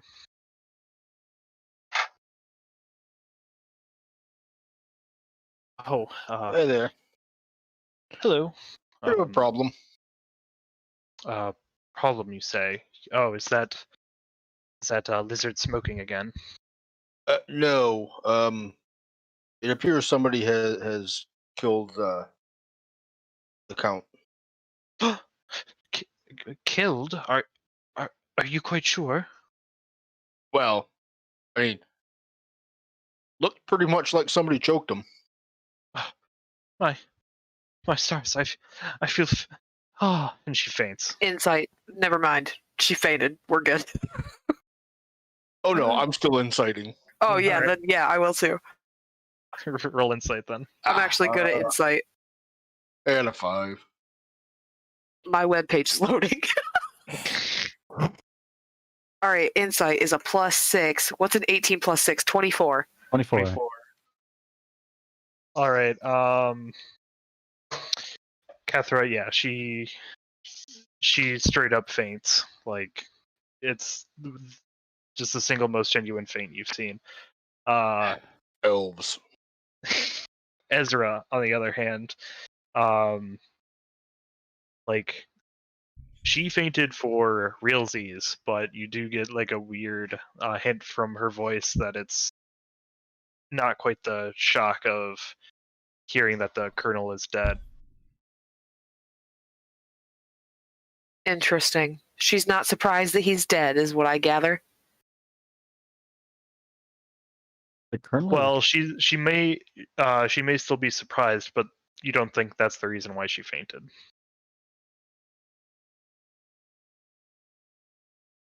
Well, what other reason would it be? Mm. She's surprised she got caught. So do we slap her and wake her up? Yeah. All right. Are you going to stop Cathra from slapping her? I'm just gonna say gently. I'm not gonna stop you. I'm gonna be like, don't hurt her, just gently. Wait, Okay. no, don't do it. No, Gently no. for Kethra is still a D6. No, Cathra will gently try to wake her up. All right. If she was drinking anything, I'll just throw the cup of whatever she was drinking on her. Roll me a medicine check. 12. 12. All right. You just sort of gently jostle her, and she. What happened? Cathra bites her tongue. The guy that you have a crush on is dead, so you fainted. What? He's and faints again. What a pussy. She's all. Cathra looks right at Ezra and is like, fucking elves. Honestly, man. All right, so you're gonna try to wake her again, or just sort of take her to the bar cart with everyone else? Catherine, do you think you could just carry her? Just like fireman's carry, throw her over the shoulder. All right. All right, cool. Because my -1 of strength isn't carrying another person anywhere. Yeah, Kethra, you very easily pick up this woman and carry her out of the lounge car. All right, so everybody's gathered in the bar cart except for or no, not except for as everybody is walking into the bar car from the dining car. Scarlet makes their way into this car as well. It's what seems to be all the commotion. Count's dead. Not that big of a surprise, honestly. Yeah, because you killed him, right? I wish. I bet. Yeah, empty your pockets, nerd. What right do you think you have? All the What rights. What says that you didn't kill him? I'll empty everything I own on the floor right now. What does emptying everything have to do anyways? His ring was missing, dude. Oh, his ring. Well, So that he just didn't leave it at home? Oh shit! Was your dad wearing his ring when he got here, Joe? fucking like, I don't know, dude. Like, shit's fucked, yo. Like, I haven't seen him without it. Like, Get it fucking- together. Dads die, okay? He's only mostly dead. my dad's dad, dude. You're rich. He cast a spell on him. We're gonna revive him later. Oh shit, yeah, he is rich. I don't Yeah. give a fuck. Yeah. Wait, that means I get his inheritance, bro. Oh well. Well, so you're number one Spectre Uno, bro. I mean, it's no, Empty your shoes. fucking. He fuck. What do you mean, fucking empty my shoes, You bro? know what I mean, bro. We don't gotta do nothing bad here. Just show me you don't got the ring. All right. He's going to empty his shoes. Various joints, flasks, liquor bottles, very like just general like drug paraphernalia. You see the sheet that's marked with a bunch of A through like A's, B's, C's, and D's, like in columns and rows. But there is not a ring that falls out of his boots. I knew I could trust you. Right? Fucking like, yeah, dude. If he was hiding it, like really hiding it, he's probably put it in an orifice that, people wouldn't think to look at. Empty your That's ass, just me. Jack. Fucking like, yeah, What? threats of hazing, but like, come on, dude. Truth. And when I come to think of it, if someone really wanted to get out of here, they just go in the toilet. Mm. I'm Seemed sorry. like the best bet. I'm sorry. I've been acting like the cops this whole time. I feel like a real nerd. And Yeah, dude, spaz what are you? now. What are you, fucking narc? God, I'm Fucking a piece- narc, dude. I'm an asshole. Fucking narc. Did you kill your dad? Be Nah, bro. honest. Be honest with me, dude. Bro, like, I didn't kill my dad, dude. All right. Plenty of ways to deal with this. I mean, we know a lot of people that deal with death, even other than me. So I'm not that worried. You I'm hear gonna that? look around. So everyone's at this point. Kethra and Ezra have come back with. What's her Violet, name? Yeah, Yes. with Violet. who is Okay. still who is currently unconscious. Oh, empty her Kethra carries shoes. them in. Yeah, because I want to look for anyone who has like a fork, stab, any type of Alright. like injury Who are you going to? that would be bleeding. Who are you gonna look over first? Well,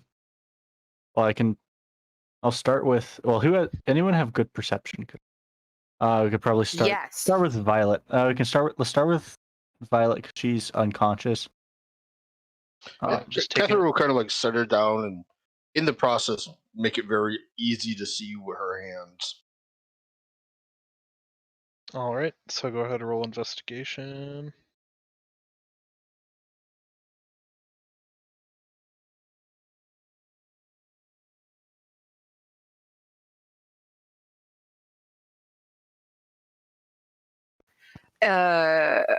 I said that I was I looking because I said that I was. Yeah, if you're good at Okay, it. okay. I want to make sure because I I rolled. have a zero. I have a zero. So. I rolled an 18 plus 2, so that's a 20. 20. All right. So you look her over. You don't see any wounds, but you do see some blood on the shoulder of her dress. Yo, that's sus AF, and I pointed out to everybody else. Oh yeah. Did you see any like ring or anything there too? Any signet ring or anything like that? I'm not a metal detector, dude. Unless she's wearing it, I don't see it. Did you Very do a full cavity search? Did you see me do a full cavity search, Boggy? Well, I'm just trying to be nice. You could be incredibly fast. We don't know. You've been gone for 3 weeks. You Dude, could I have tripped some, trying to get into the train of not incredibly Oh, you're anything. right, yeah. some Yeah. sort of, You're- magical vision. as you're looking over her, like after you notice the blood, you sort of point this out to everybody. She starts to come to her senses again and wakes up. What? So you're telling me the Count is dead? We're in the room with the dead Count, right? No. No, we're in the bar car. Damn. I was gonna just make her look at him. How did it? When did it? What were the? It was after he got on the train. Yeah. And before now. Thank you, Sherlock. Cool. Catherine, You know- not Sherlock. Maybe you can explain why there's blood on your shirt. Then we might be able to piece this timeline together a little better for you. Blood on my shirt. Where? Shit. You got egg on your face? She sort of She sort of looks over her dress. She notices the blood. Oh my! And Look, I don't know prestidigitation. That's gonna stain. She uses prestidigitation to clear it. No, Damn. bitch. Before she does that, can I get a look and see what the pattern looks like? Is it like a hand or something else? Like the shape of the blood. Yeah. It is like several like consecutive like little spots of blood. So So like a splash. Are they close enough to be like somebody poked her with a bloody fork? They are pretty close together, yes. Okay. So I gotta go to the bathroom, guys. But before I go, I just want to let you know, don't forget that there are healing potions and spells. So we can't really look for someone that has a stab wound or something like that. Yeah. That's a good point. But yeah, I gotta run. This guy, I'll stick around. I'll come back and keep casting gentle repose on him every 10 days. I think he's worthy, so I think he's bet we could get him worth time. good before 10 days. Yeah, good. But I gotta run. This is explosive. Oh shit! Literally. Oh. Guys, thanks. See ya. You need to eat a proper diet there, but Boggy. Good night. Eat a bad mushroom. Fungi. Yeah. What a fun guy.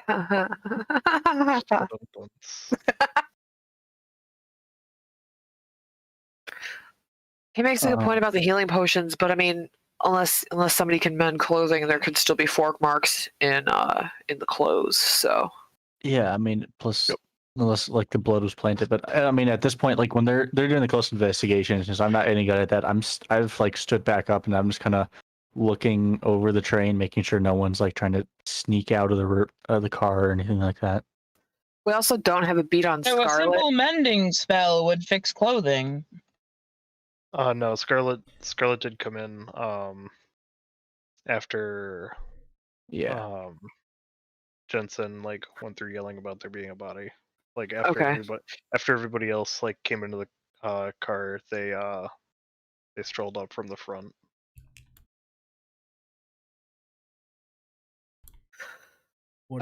So are they in the room with us?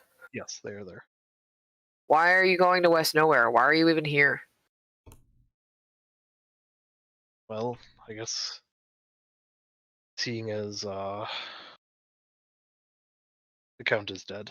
My name is Scarlet. I am a private investigator, and I was sent to look into the Count's affairs. It's awful convenient. Yeah, you probably piece this whole thing together real quick. Go ahead. Well, I mean, I haven't gotten a look at the body yet. Real convenient. Just finding out about this now. But I was investigating various crimes that the Count is alleged of committing. You know what you sound like? You sound more like, a killed, like a hired killer, like an assassin. Like, you would know that knowledge for that, too. How do I know that you didn't do your job and now you're just waiting it out? Well, that's quite the bold assumption. I live for But- bold assumptions. It's my whole job. You got credentials. Yes, and they pull out like a little badge and like a little like ID card. Now I can't read. See. I'll take a look at it. I will also look at it considering I asked. All right, make for anyone looking at it, make a history check for me. Sure.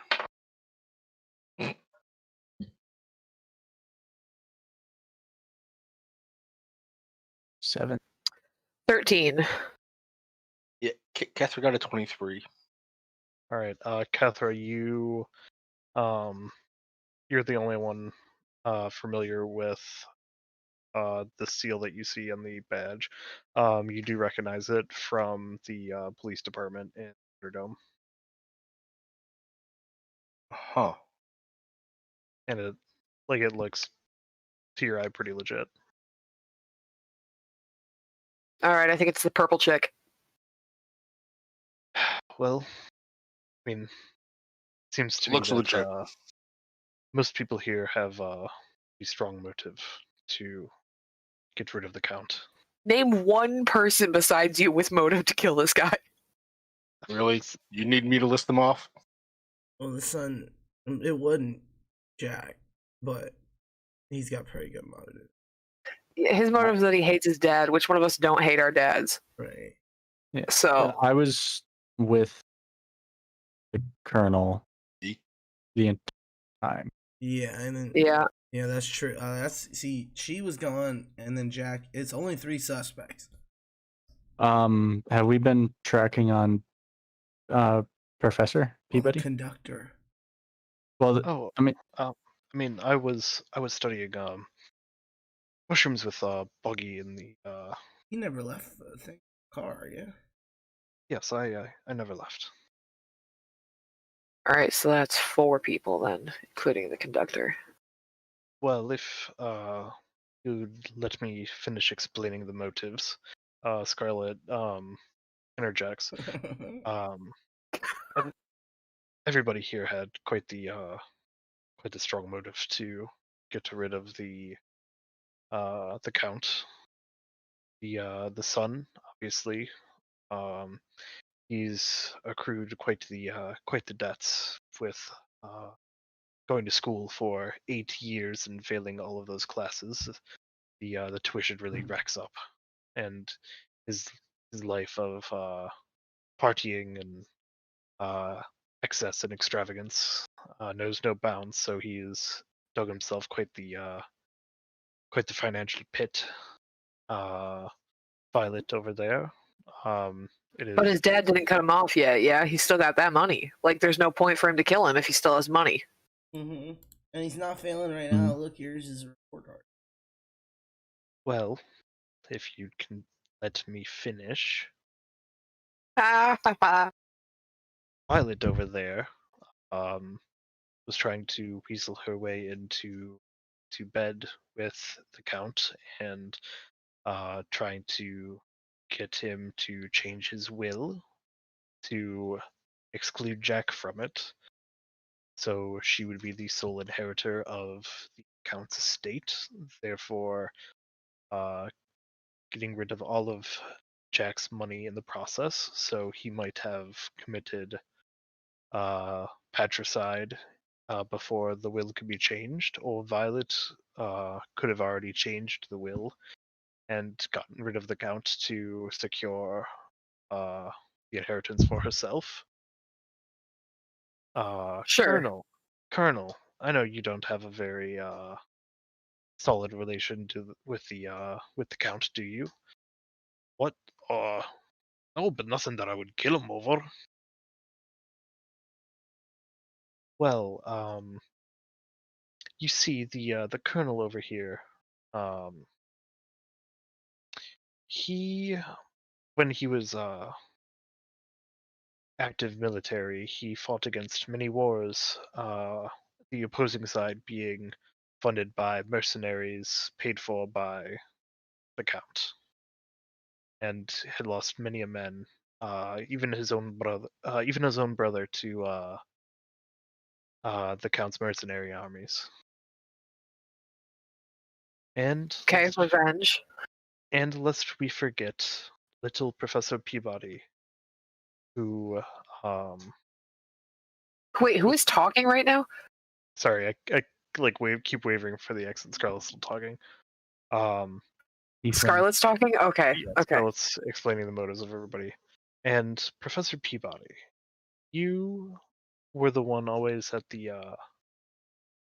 short end of the stick when it came time to allocate funds to various professors and classes, and the Count being very influential in the university, always thought your class and your teachings were frivolous and not quite fit. So he was always able to influence the pocketbooks of the university away from you. Isn't that correct?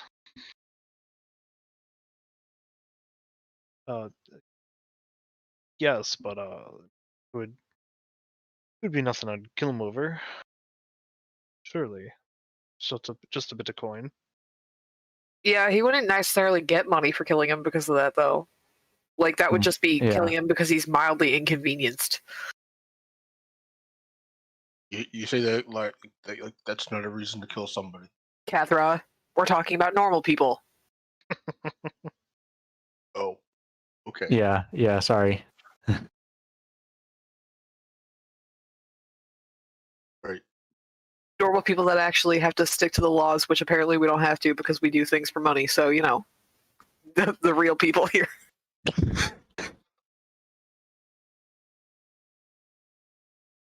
All right, so far we have money and revenge. Those are the two main motivators here. Yeah, that's what it sounds like.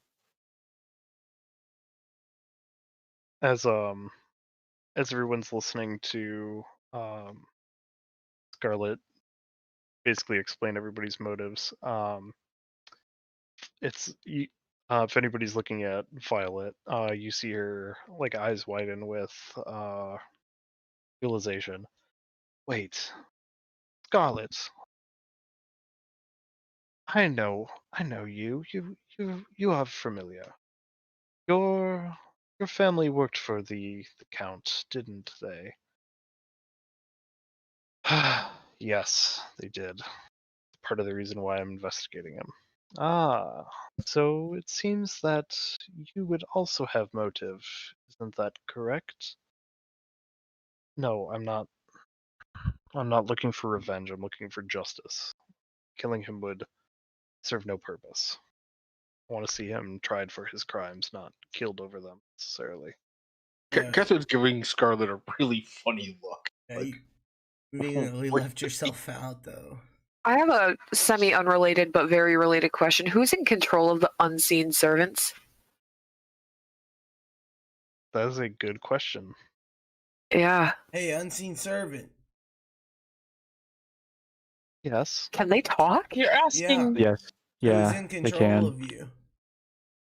Oh. You're asking whether they could have committed the murder. It's well known that unseen servants cannot do violence or attack for another, for their caster. Yeah, robots aren't supposed to neither. Have you met Eternal? That's true. I have a question. No, my question didn't get answered yet. To answer your question, True. To answer your question, Ezra, we are controlled by the Conductor, and the Doctor is correct in that we cannot. It is incapable for us to do harm. Are you able to lie? No. Has the Conductor left his position that he said he was going to since he said he was going there? No, the Conductor has stayed within the engine for the duration of the trip. All right, that answers my questions. Thanks. Magically sealed, so no creature can enter and pose a threat to the Conductor. All right. Shep, did you know the professor? Did you know the guy? Which one? The Count? Yeah. No, I only met him today, as you all did. I had a question for the professor. Yes. What would you like to know of me?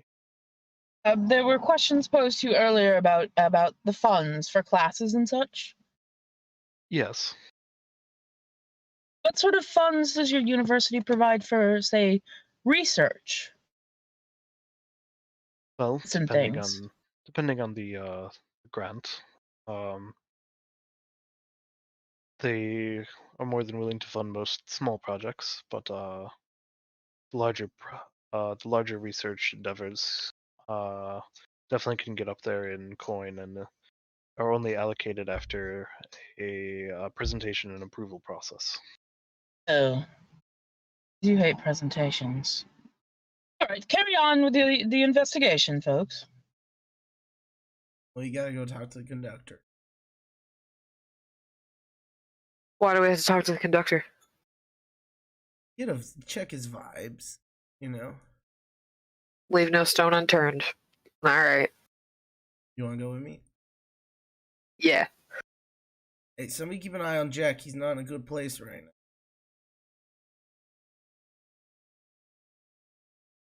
Jack is like furiously just chain smoking blunts. You're gonna be all right, bud. He's gonna pass out. That's going to end very poorly. All right, so Jensen and Ezra make their way up to the conductor. Is now a good time for a 5-minute break? Yeah. All right, thank you. Sweet. Break.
Welcome back. Hello. Shalom. All right. So, last we left off, everybody's motives were sort of explained as to why they might wish the end for the Count. And Ezra and Jensen were going to go see if they could talk to the Conductor.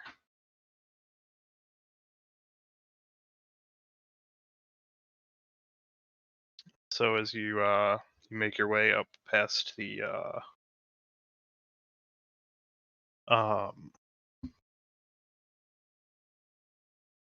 passenger car and the sleeper car, beyond that is the train engine with a heavy metal door with magic sigils carved into it.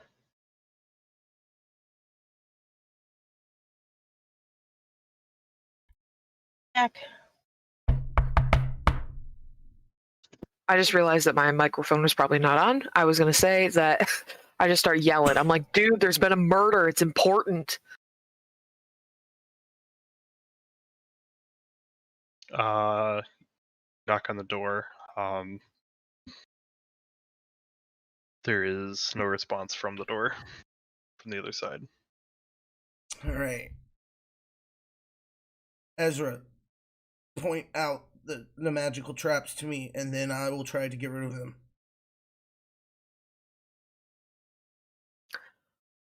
Sure. The whole door is magically warded. Sweet. I'm gonna start trying to scratch some of these symbols. All right. To get rid of a ward. You try to scratch the sigils. Make a dexterity saving throw for me. I gotcha. Just going about as well as I expected. Uh-huh. There's no Alohomora in D&D. Horse 20.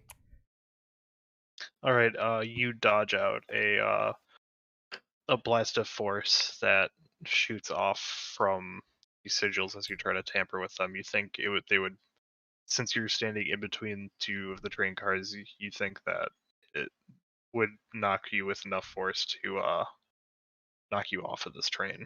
Ugh. How do we know there's even anybody on Is the other it side of loud this? enough? Is it loud enough for us to have heard back in the lounge car? The bar car? The car one? You do hear a slight boom come from the front of the train. Oh, that sounds like they're having a great time trying to talk to the Conductor right now. That's going well. Oh yeah, they're doing super well right now. Shep will head up to check things out Oh, this ought to be funny. with his thieves' tools. No, I'm gonna go talk. for it, Shep.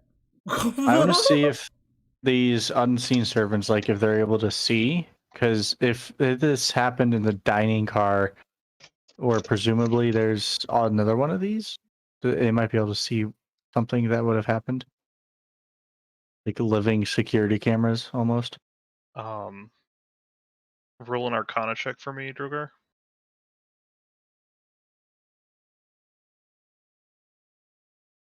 Yeah, that was a 3. Yeah, you don't know much about these unseen servants. They could have seen stuff. They couldn't have seen stuff. They're servants and they're unseen. Got it. Exactly. Catherine's like looks around and like, hey, unseen servant, Yes. can you go tell the Conductor what happened? Oh, the Conductor is fully aware of current circumstances. All right. Does he know who did it? Negative. The Conductor. You guys didn't see who did it, did you? No, we do not visually monitor. We more listen for audio cues as to what patrons may need. Did you hear anything? Did you hear the strangling? She like Did you hear strangling noise, stabbing noise, ouch noise, anything like that? We did hear a struggle from the dining car, but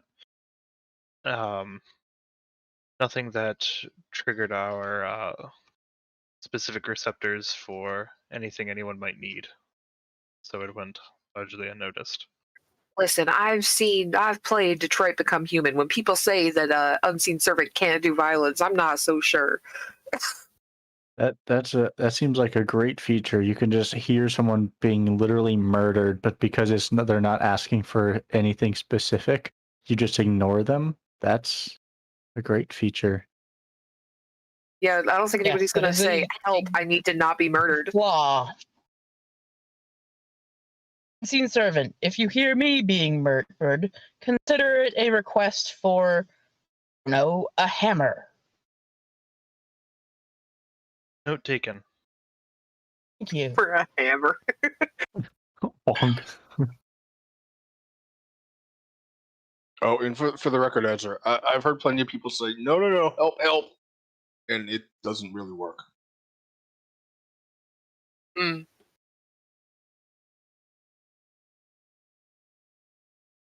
So yeah. So is there a way to get a hold of the conductor, or yeah? It's magically sealed, Chep. You can go for it though, but be careful. All right, Shep, you gonna try to get past these sigils? Sure. Guidance. Oh, double guidance. Thank you. No, I can give you Double inspiration. Here, you can do it. Oh, one of you's a rogue? Yes, Why don't you just assist me? I can do both. That be better? Okay, that'll be better. Mm-hmm. And what is a sleight of hand? Oh, I want my heavy die. Hold on. I want the good die.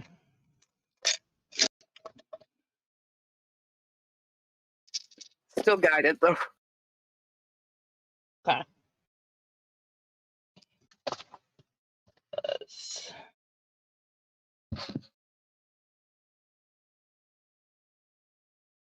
Is that guy into D4? Or D6? Yeah. 4. 4.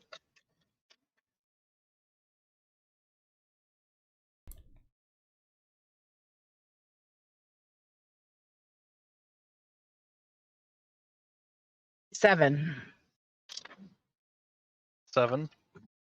27. Oh, I was about to say, you had all that help in just a with all that help. That would be bad. Yay! Yeah. You get blown into the.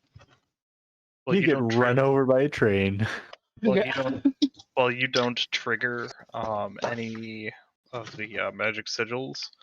You can sort of feel the lock is ever changing as you try to pick it, and you aren't able to like set all the pins before like the lock just sort of mechanically resets. The hell is the DC on this thing? Okay. It's magic. I don't think regular lock pickers will. Calling me regular. No, I'm saying like we need like dispel magic, which is like one of the 2 spells I don't know. Oh, I don't go in for that spell casting thing. Yeah. Would someone else on the train have dispel magic? I don't think so. Let me look. Don't know what Boggy would have had, but Has anyone checked on Boggy? He's been in the toilet a long time. He said not to check on it. you just hear like happy giggling of like him throwing mushrooms into the portal more. Dude, I got like detect magic. I can tell you that the door is magic, but I don't think you need a spell for that. Yeah. Yes, that seems like a waste of a spell slot. Try one other thing. I'll march out to one of the unseen servants. Well, not that I can see where they are, but say, unseen servant, Yes. Kindly tell the conductor that if he does not make himself known in the next 60 seconds, he will blow up this train. Yeah, let's do it. Yeah. I'll blow up a train. Yeah. Hey. Well, I I'm like on the train. No, we'll blow up Living? like the back of it ourselves, or we'll blow up the front and we'll stay on the We'll back. blow up most of the train. We'll blow up his half of the train. Tell him his half of the train. What part of blowing up a train And sounds like our half a good will idea? coast safely to a stop. Yeah. Yeah, that seems logical. Do we know Will anything be about The trains? conductor, Oh, the Cathra. first failed. I don't know train anything about ride. trains, so I don't know, like, hey, you blow it up, the whole thing Oh. goes sideways. There's a good chance that if we blow up a train, the whole tunnel that we're in, it's a tunnel, right? Because we're Collapses. Yeah, underground, will cave probably in. collapse. So, But still, we're not gonna do it. I Tell will- him we're And gonna that's do it. another reason. I will lean over to Cathra and say, I have no such device. Is called a bluff. Probably shoot this Quietly. bar or something. Enough. The conductor will not be leaving the engine room as per company policy. What is the conductor- policy for deceased travelers? Yeah. Well, that if in the case of a death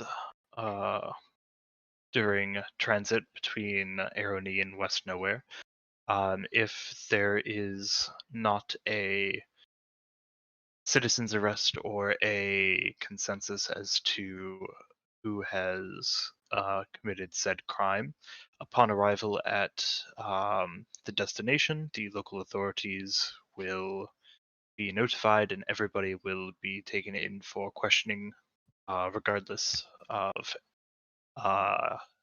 any evidence. If a consensus is not reached, this process may take anywhere from 1 month to half a year. 1 month. They don't. so if we pick somebody, I will he am come not out a of his murderer. hole? I will not be taken in for questioning. Thank you, Ezra. Stab the first person that tries to grab me Hey. when I get off this train. Hey, if we, There that's are true, he will. no circumstances under which he would leave the. If we pick train somebody car. to blame for this murder, will he come out of his hidey hole? I'm the goddamn mayor of West Nowhere. No. You won't come out of the hidey hole. But we can just get to the West Nowhere and be like, that person did it. Yeah, we're in control. I do of the believe it government. was the conductor, folks. Do you not? I think I'm it thinking was. that might be you, buddy. After randomly pointing at person number 5. Whoever you want to make that be, Michael. I'll tell you who person number 5 is. It's Scarlet. I already have them numbered, so Actually, Well, in my list, I rolled a Jensen D6, is number 5, but number 5. Oh fuck! See, person I got 5 is Jack. I am number 4 I got for anybody who gets that Conductor, reference. Rustbeard, Violet, Aha. Peabody, Scarlet, and then Jack. Person number 5 is Jack. So Catherine thinks it's Jack. I'm pointing it's a to. second gunman on the grassy Chris. knoll. You can do an insight on whether she was actively thinking somebody. She just was like, that person did it. And the unseen servant, like as everyone is hurling accusations, and if it is found that the group has convicted the wrong individual, they will be convicted of Obstruction of justice. Yeah, great. Awesome. Obstruction of justice and an accessory to the murder. Under whose authority, dude? Yeah, is there even That's a mayor? what I Who don't will not Nowhere? submit to an interview. Is he not obstructing justice? West Nowhere's ran by a council of old guys who do what I say. Oh yeah, that's true. They do. This decision was reached between the Council of West Nowhere, Pops, the proprietor of the railway, as well as fucking what's the name of the mayor of Noir. Fainoir. as well as Fainoir. All right. Well, I could have walked to West Nowhere by now, so I'm assuming we're close. Let's just Yeah. let them interrogate us. The destination is close at hand.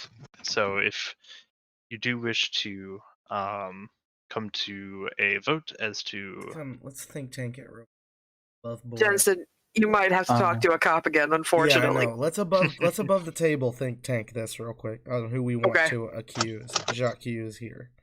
Well, we haven't found anyone with the missing ring. Right. That's a good point. The ring is still We out and haven't about. searched anybody but Jack. Did anybody bring any Closest luggage thing we on? got to a fork injury. Yeah, so Violet was the closest we had to a fork injury because we had the like blood things on her shoulder. Well, if we go the route, God, I'm from Maine, I say route. The traditional ending, well, everybody did it, but I have not read an Agatha Christie book. Honestly, I don't. Ever seen a movie? No. I've never seen a movie. Okay, all right. So we're not doing that. All right, good. Okay, continue. No. Never mind. It really seems like it's not even you recognize my name, Mike. Damn it! Yeah, we looked it up and we thought it was a hockey player. No! Google. No, I found it afterwards. Yeah, we figured it out. Yeah. Did you? Yeah. Yeah. Okay, so we need to find the ring. If anybody brought any luggage on, we could check that. Tell the old lady. Actually, Michael, I'm gonna go to the. Catherine's gonna go into the other room, with where the body was found. All right, and she's gonna she's gonna search the room to see if there's any hiding places that somebody might have stashed the ring or clues. All right. I want to help. Make an investigation check for me with advantage since with guidance. It's with over guidance. there. Guidance and assistance. So. All right. Guidance is a D4, right? Correct. Okay.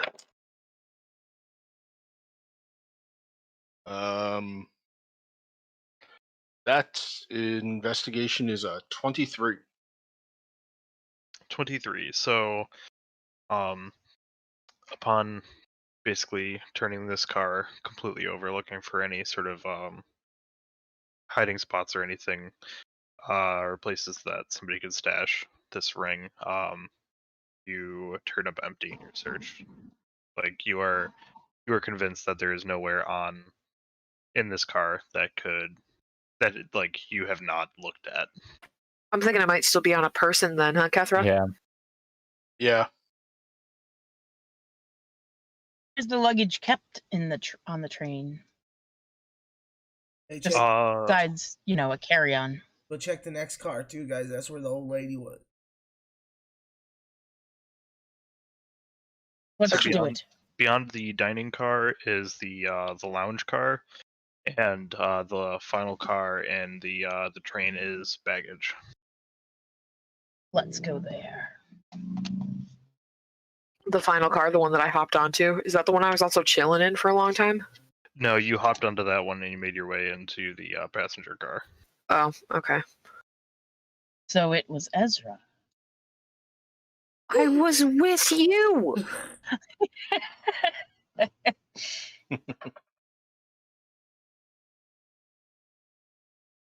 Out of investigation, assume. Guidance. All right. Both of us, or can you only do one? I can guide one person, but if you're helping each other, one of you rolls with advantage. Guide him.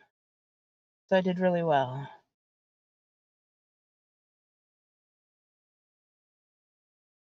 So, 25. So you get the D4.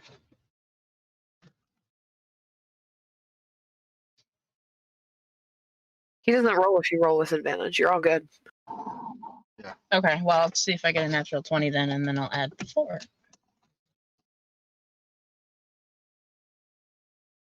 I did not get a 20.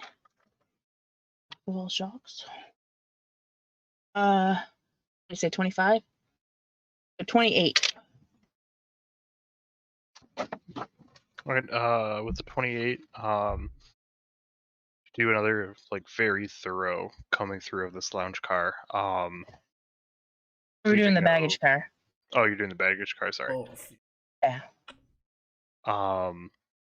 So you are able to find luggage marked for each one of these passengers, as well as just some like general cargo that's being transported between Arrowknee and West Nowhere. And you, despite like going through the bags very thoroughly, you do not find the ring in any one of the bags or in any other spot of the car. Okay. Oh, It's not in the baggage. Time to shake down some people. Mm-hmm. Yes, on some people. You know what? Any of you know the magic to find something? Look it up. Yo. well, it depends No. what you're No. trying to find. A thing. I'm not sure how to locate any specific objects, if that's what you're asking me. Enough alcohol. Them, I mean, not you. Priests can find things nearby. No, I can't do that. Above the table, it's a level 2 cleric spell. Mm-hmm. Shit is early. Yeah. What am I? I am a cleric. Oh, warlock. That's right. That's right. I'm not level. I'm like, I thought I was. Used to be. Who am I? Cleric 1, warlock 3 is what I got.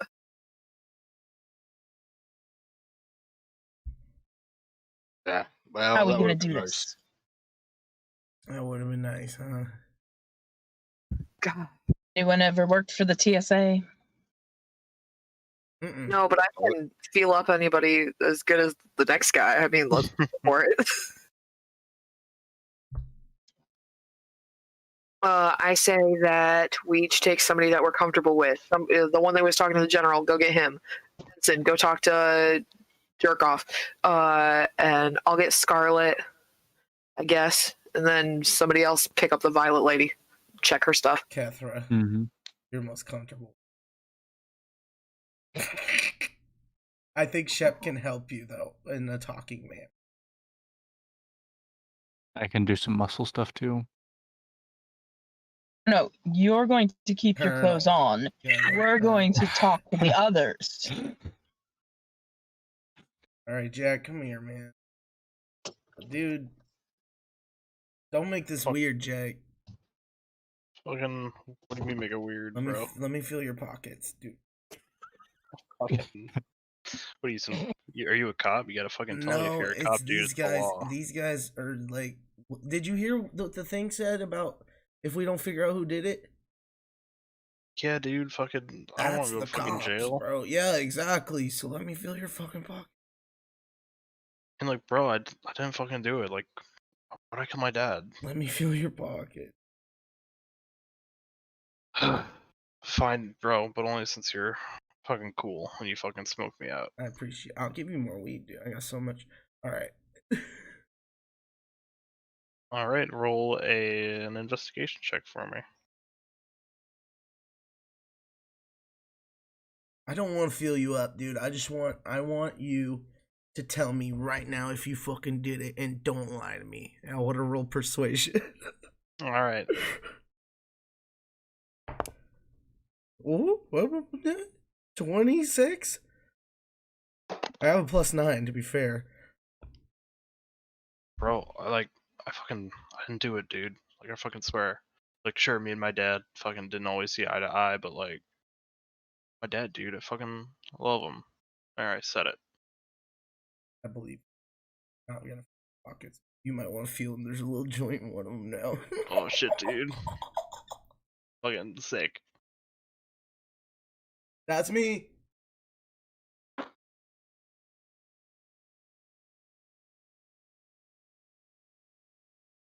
So, I'm gonna go talk to this elf. Alright, so you approach Violet. And what do you think you're doing, ruffian?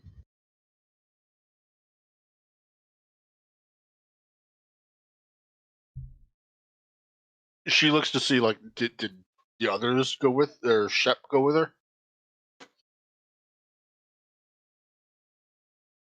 Madam, I do not believe you have the right to call us ruffians. Oh god, no, I'm a ruffian. I certainly am not. Now listen, Well, we are here because all of us on this train have been threatened, held for months. North nowhere or wherever it is we're going. Unless you turn out your pockets, as we all have. Do we not, Kethra? Yeah. Turn out your pockets and your pocketbook if you have one. wearing a dress, you think it has pockets? It's a valuable dress, yes. Dresses should have pockets. I'd be so lucky I if am I was on. no misogynist. Oh wait, your dresses don't have pockets? Oh, I love this story.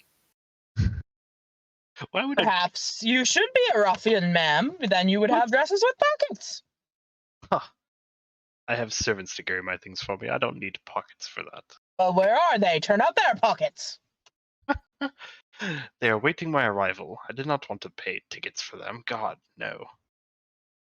Paid for your tickets? No, Was no, given to me.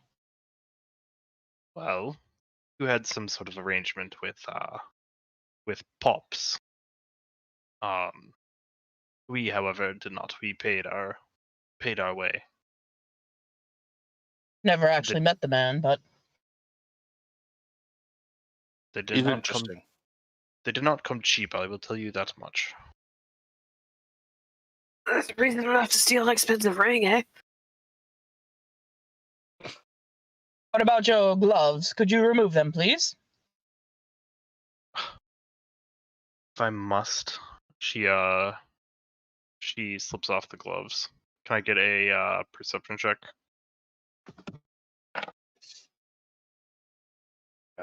I have 13. Perception. It was 16.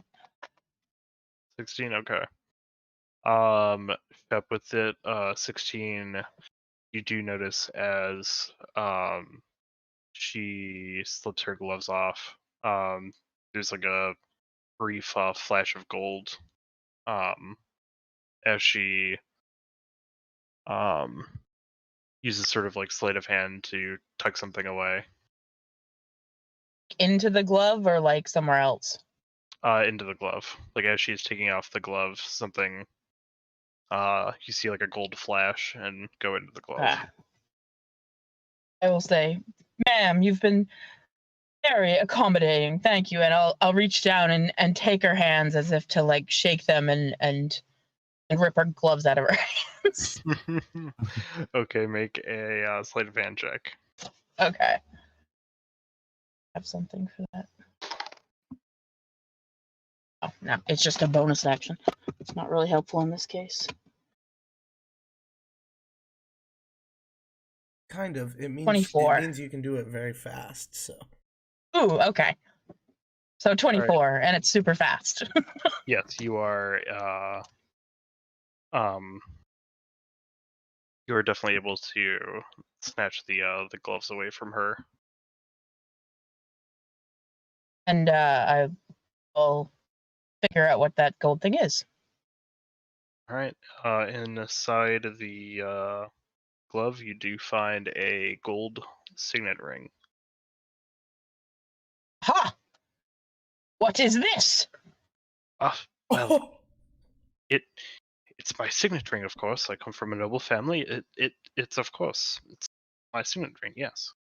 So why are you trying to hide it if it's yours? Trying to hide it? I would never. It just simply came off in my glove as I was removing it. Can I get it like a history check to recognize if it's actually her noble family or if it was the Count's? You could ask the dude's son! Can you believe Yes, this you may shit, make Jay? a history check. After how much he's smoked, I don't think he'd know. 23. 23. Yes, you do recognize it as the Count's family. Ah! He's not in his family, right? This isn't like a cousin marriage? No, this is not. Okay. Kethra like reaches out, looks at it, goes, "Didn't know you were in whatever the Count's family name is." Handing it back to Shep, looks at it and is like, "I didn't know you were part of that family." Oh, well, I mean, I'm The off family. It's your family marriage. it happens quite often in the nobles, okay? I'm not proud of it, but it happens. West Virginia. Or shit.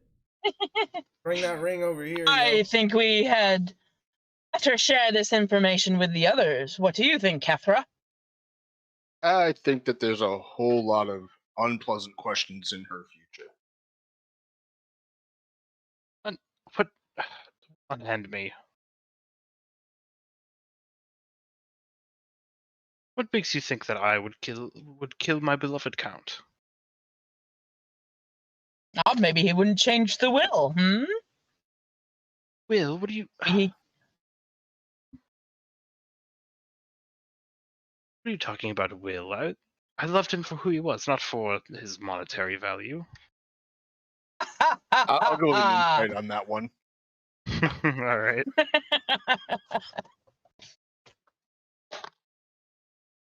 Guess a 19. Yeah, you can tell she's stone cold lying to your face. Can I approach? Yes.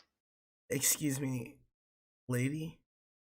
What? What do you want now? You killed my best friend's dad, and I want you to tell us the truth now. Roll intimidation. Natural 20 plus 6. 26.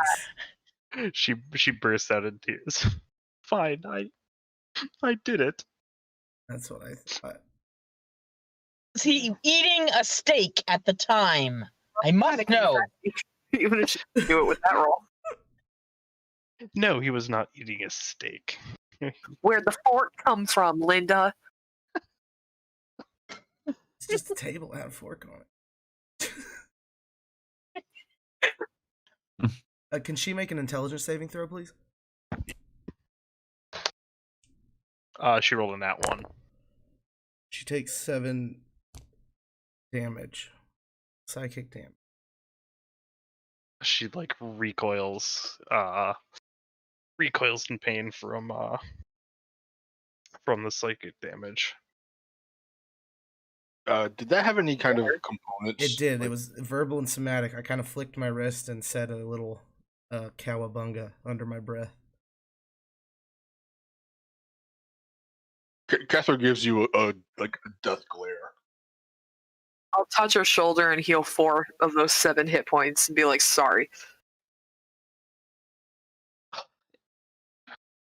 Yo, Jack, let's fucking go to a different car, dude.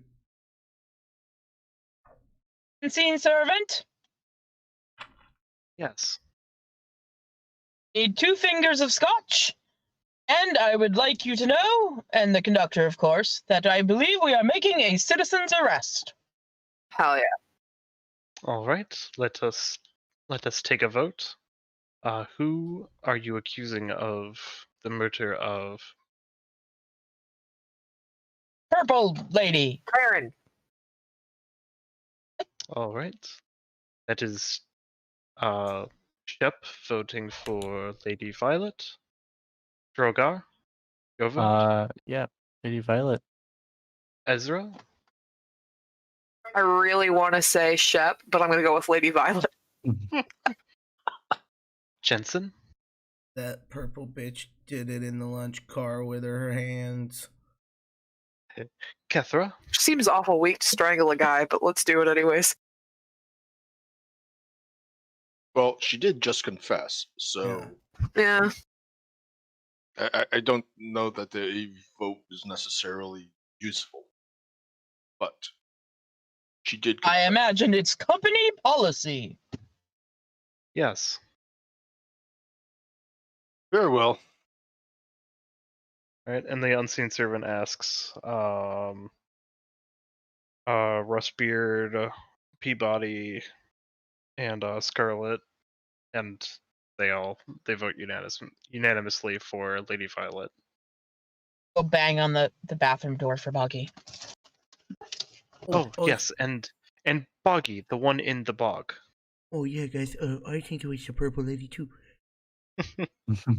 Very well. It is unanimous against Lady Violet. The authorities will be notified upon arrival, and she will be taken into custody upon further review. If this crime has been found to be committed by somebody else, you will all be contacted by the court.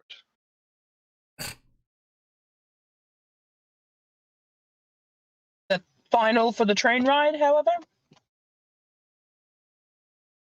What'd you say? Sorry. our final vote for the train ride, we can all go back to enjoying our time on the train. Yes, the little time left, you are allowed to enjoy. Excellent. Is anybody? So what's everybody doing right now? Oh, man, it would really suck if we voted wrong and then we get put into jail for like a month. No, I'll fight everybody. I'm sure that won't happen. See, if we voted wrong, the game still keeps going. That's how it works. We throw them off the back of the train, and if the game still keeps going after we had the meeting, then we know that we voted wrong, and it keeps going. But if the game ends after we throw them off the back of the train, we're good. I'm gonna go Because you fix didn't the vote right, so the lights. game will still keep going whether you throw them off the back of the train or not. I'm gonna go fix the lights. You stay on the button.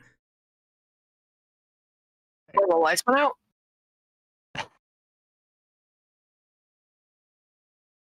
What's everyone doing right Now now? it's saw Catherine dark on the vent train? and electrical. Yeah, if the lights went out, I'm going to fix those because I got a light. He's making an Among Us reference. Okay. Yeah. Lots of Lights are jokes. Seen fine. it, not played it. Lots of jokes. Oh, okay, cool. All right, so what's everyone doing right now? Catherine's gonna Drinking my scotch. head back to the drinking car. Same. Mm-hmm. Well, it depends on what the other people are doing. What happens to the purple lady? Like, are the unseen servants gonna watch her or something, or do we have to like I'll watch her. fire or something?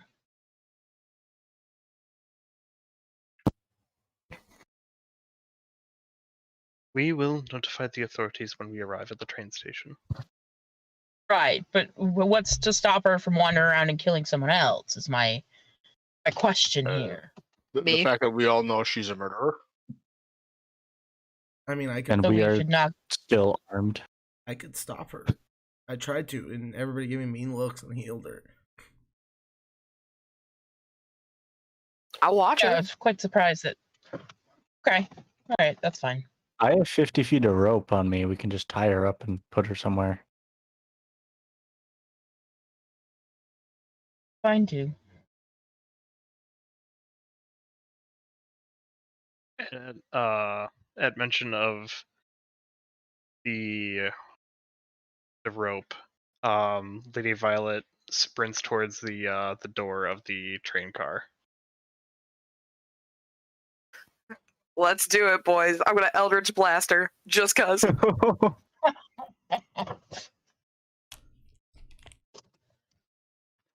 right, hold on. That's a +7 to hit. I don't think I missed, but I gotta unlock my iPad to see.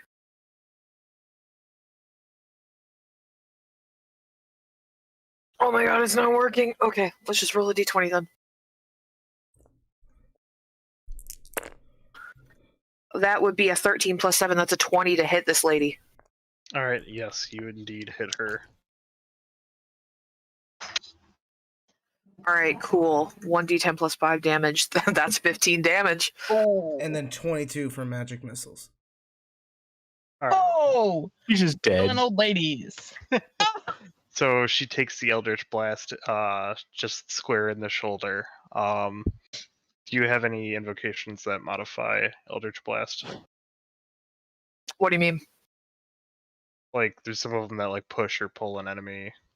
No, I'm not doing anything fancy with it. Okay. So yeah, she gets smacked with the force of Eldritch Blast, followed up in quick succession by the magic missile bolts, taking a hefty amount of damage, but she's still standing and continuing to make it to the door. That is a buff lady. Which she throws open the door. Get her, tackle her. All right. Kethra didn't really take it too seriously until like she shrugs off the shots. Kethra will try to grab her before she actually manages to get out. Okay. Hmm. Oh, what role should this be? To tackle. Contested strength throws. Let's go. Yeah. I'm thinking initiative to start. Yeah, and then if you get there, grapple. All right, so everybody roll initiative. Yeah. Yeah. Go combat. Oh man, my first good initiative roll ever. And it's to fight a Karen.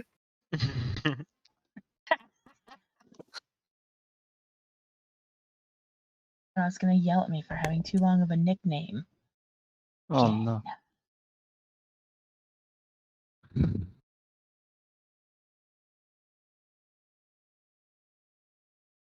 Oh, nice.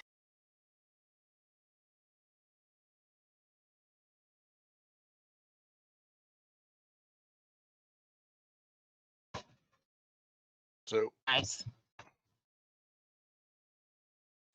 You got a nat, Jensen? Mm-hmm.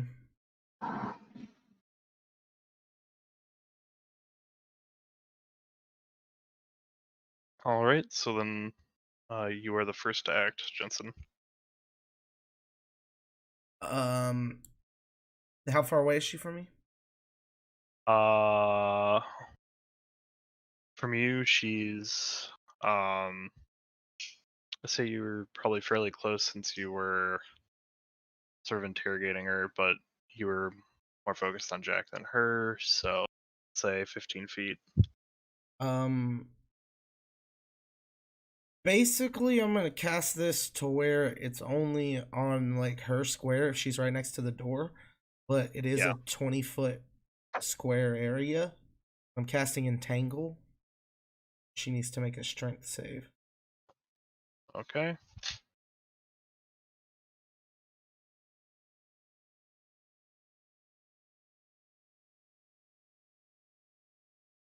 Sorry, 1 second.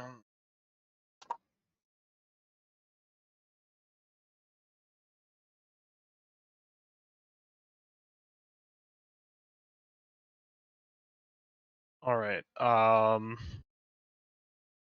Set a strength save. Mm-hmm.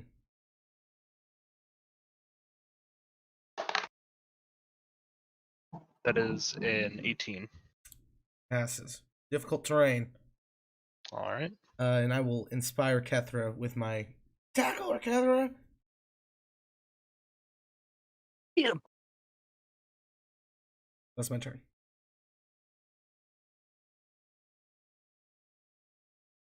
All right. How is it I rolled well and I'm actually like second to last? I love that. I know. All right. Shep, you're up next. I have no spells. So I'm gonna reach out. I assume I'll be at least within 30 feet of her. Yes. Okay. I will run up to her and poke her with my rapier. All right. 11 to hit. Oh, that misses. Ew, how is she wearing armor? Oh, she's Right. a tanky old She lady. could have a bunch. Apparently. No, she has a high. She's dex. wearing a steel-boned corset. Adamantine corset. it. Adamantine. All right. Kethra, you're up. All right. Kethra will try and tackle her. All right. We'll move up and actually, I guess it's a grapple. All right. Contesting strength checks then. Yep. I'll roll here.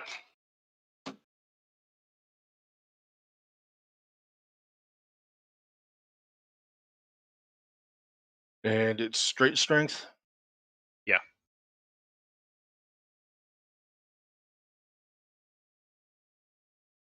Wait, is it strength save or strength?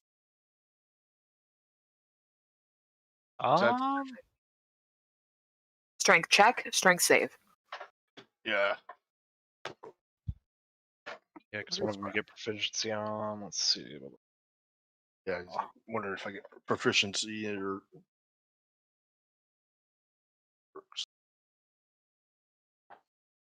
Where is it? Oh, crap.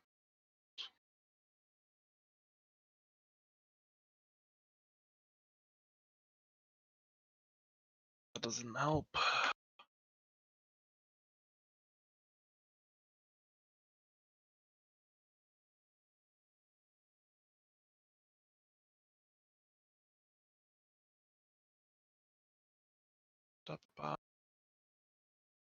All right. Page 195, player's handbook. Whenever you make a melee attack, you can choose to try and grapple them instead. Athletics. Athletics check. Okay.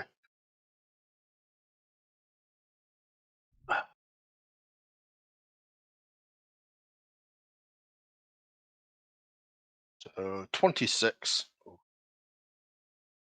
26. All right.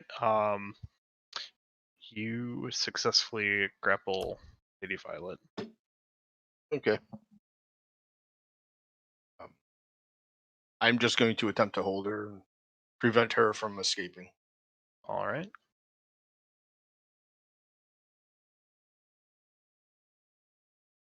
Next up is Good Ezra. job. I'm mad at this point. I'm gonna straight up guiding bolt her. All right. So that is another 18 to hit, That hits. and that's 4d6 damage. That's 20 damage. I think you have advantage if you want to roll for the crit because the grapple. Do I? Yes. It's a crit. Oh my god. So that's a 26, which means that it's 40 damage.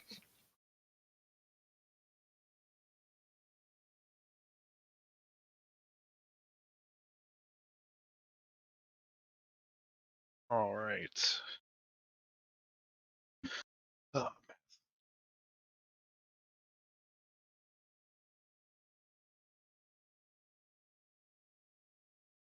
all right. Don't tell me she's still alive. Come on. She's still alive. She's still up. Wow. She's taken over 60 damage. She's taken some damage, but she's it's not bloody or anything. She's probably super old. All right, just in case we kill her, I'm going to use my movement to get closer, and then that's my turn. All right. Drogar, you're up. All right. Well, this is interesting. Yeah, I've kind of had enough of her trying to run away and stuff. So I'm gonna pull out my great sword. Gonna speak the word to light it up. All right. So I'm gonna say, flame on. It's gonna light up, and I'm gonna move in for an attack on her. All right. Roll with advantage.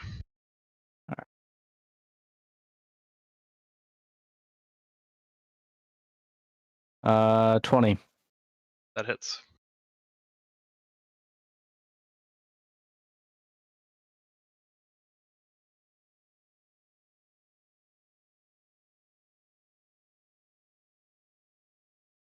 All right. 17. 17 damage. 17. Okay. If the fire damage also matters, 3 of that was fire. Okay. All right. Anything else from you, Drogar? I'm gonna send it. I'm gonna do an action surge and go again. All right.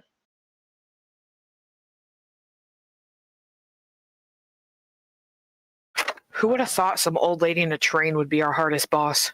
I know. And will this still be at advantage this time around? Yes. Okay. I'm gonna do the great weapon master. So -5 on a penalty.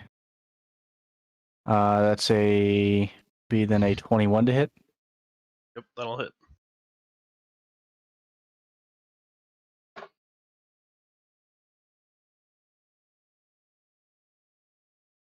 $26 damage. All right.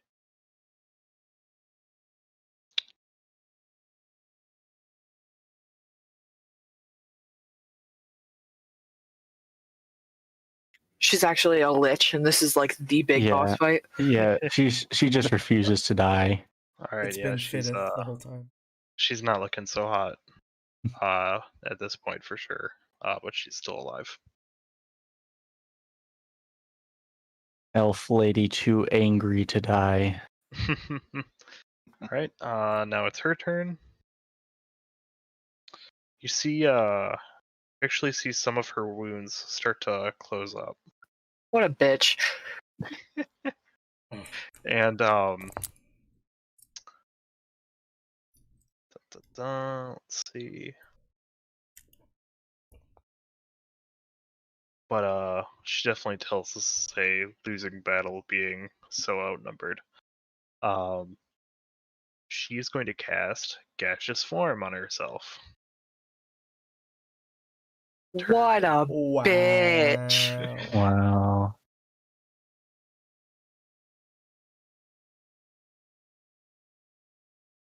So she turns into this cloud of gas slipping through Kethra's grasp and through the slots in the door as you sort of hear an echoey cackle. As once she passes through the door in this misty form, she sort of stays lingering in the air as the train passes by. So she is no longer on the train, and initiative is now over. Damn, if I had known she could do that, I would have just held her. No, Kethra was holding her. She did it anyway. No, I mean like held her. Like with magic. Yeah.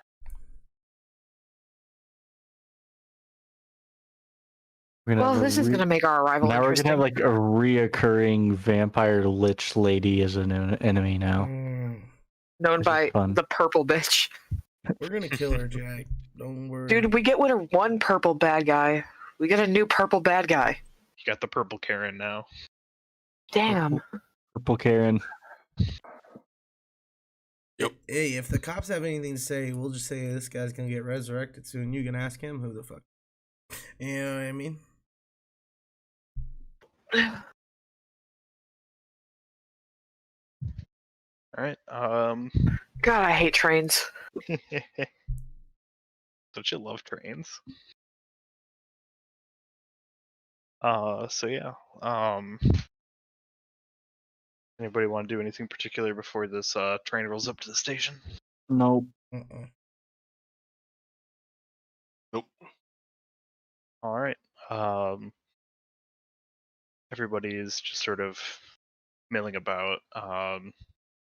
Jensen, I assume you're still trying to sort of console Jack. Yeah, I'm kicking him. Yeah.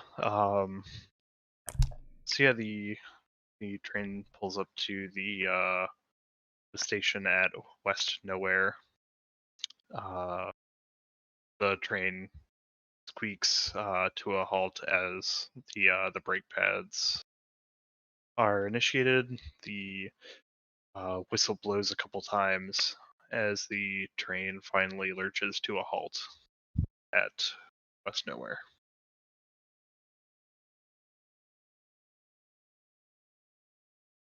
The doors swing open for the car, and a bunch of guards rush on board. Right, all right. Where's this Lady Violet character? Turn into a cloud. Cloud, you say? Yeah, she kind of went out, went all cloud and went out the train and laughed at us and didn't do anything about it. And this was Lady Violet, correct? That's the report we got from the conductor. That is correct. Mm-hmm. Yep. A lot of good he did. Well, he did do his job of driving the train. Yeah, he should. It's a get magic some- train. I'm pretty sure it could drive itself if you really tried. Right. He can manage to lock the door all magical, but he can't make the train go vroom on a track that's already predetermined. He got you good, guard. Right. All Well, right. we'll get off so we can investigate the train, do our own independent investigation. If any questions arise, we know who to contact. Yeah, guys, why did Pops even want us on this train? I guess so we could solve a mystery. How did he know someone was going to get murdered? Well, it's supposed to be a reward for helping us set up the train tracks, but he couldn't get a hold of the lot. Yeah. Yeah, but it... Oh, so just a free train ride. Got Yeah. it. Cool. Not really, because now we have to pay our way back. Well, I don't have to go back right away. We can chill out in nowhere. I don't gotta pay for shit. Yep. But still. I can walk. I've been getting real tight with a six-man. Oh, yeah. I like that guy. He's cool. 6 fathoms. The guy with the boat. Yep. Yeah, drowning guy. Blue. Yeah, the guy makes you feel like you're drowning. Is it a nice boat? Like a yacht or something? No, really. no, it's kind of just a really big canoe. Yeah. And he has one of those sticks that hits the bottom. Oh, Mhm. yes, that doesn't Yeah, it's just a quite riverboat. sound up to my taste. Keeps you away from the Yeah. silverfish.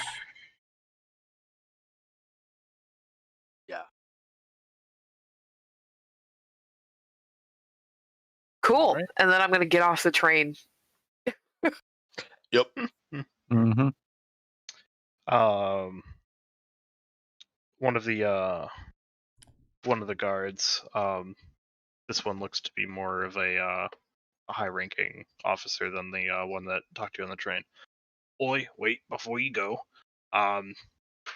here for your trouble and Pops. There's a slight insurance that we had on the train, so you all are compensated to some degree. And he hands everybody 250 gold. Ah, thank you. Well then, Okay. yeah, I guess I'd forgotten to give this to you, and Shep will hand back the gold signet ring that we found on the purple lady.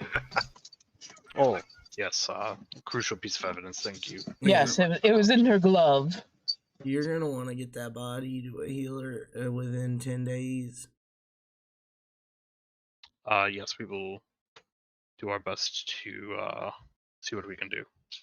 It'd be funny if you got him to a druid. So he has to come back with something else and has to learn a whole new life lesson. Do that. Here's the 250 gold. Do that. Right. Well, we'll look into it then. All right, Jack, go with these guys, but don't be weird about it. This guy's cool. Don't be all like, oh, we're cops, listen to us. That's his dad. Boy, son, that weed I'm smelling. Don't you take his fucking Yeah, like weed that. either. Leave him I will alone, man. kill you, cop. I'm fucking Do you know joking. who I am? Seriously. I'm a doctor, sir. Jensen. It is prescribed. It's Medicinal. okay. Jensen, we're just pulling you guys' yeah, legs. good. We know it's fucking you. Come on. Ugh. Yeah, we'll take good care of this kid over here. They weren't lying, bro. Oh, here, take a PB&J. I still have some left in the cooler. It's the bread is just soggy from the moisture. It's been 10 days at least. Yeah, it's gross. It's disgusting. A little mold. You guys ever like smelled an old PB&J that's been like in a Ziploc bag for a minute? It's like the worst thing ever.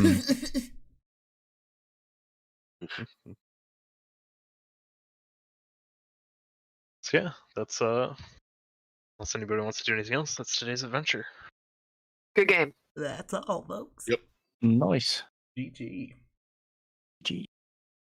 Bye. Shout out to Michael It really for talking was to me. himself for like half that time. It was me the whole time. Good job, Michael. It was the DM. The DM did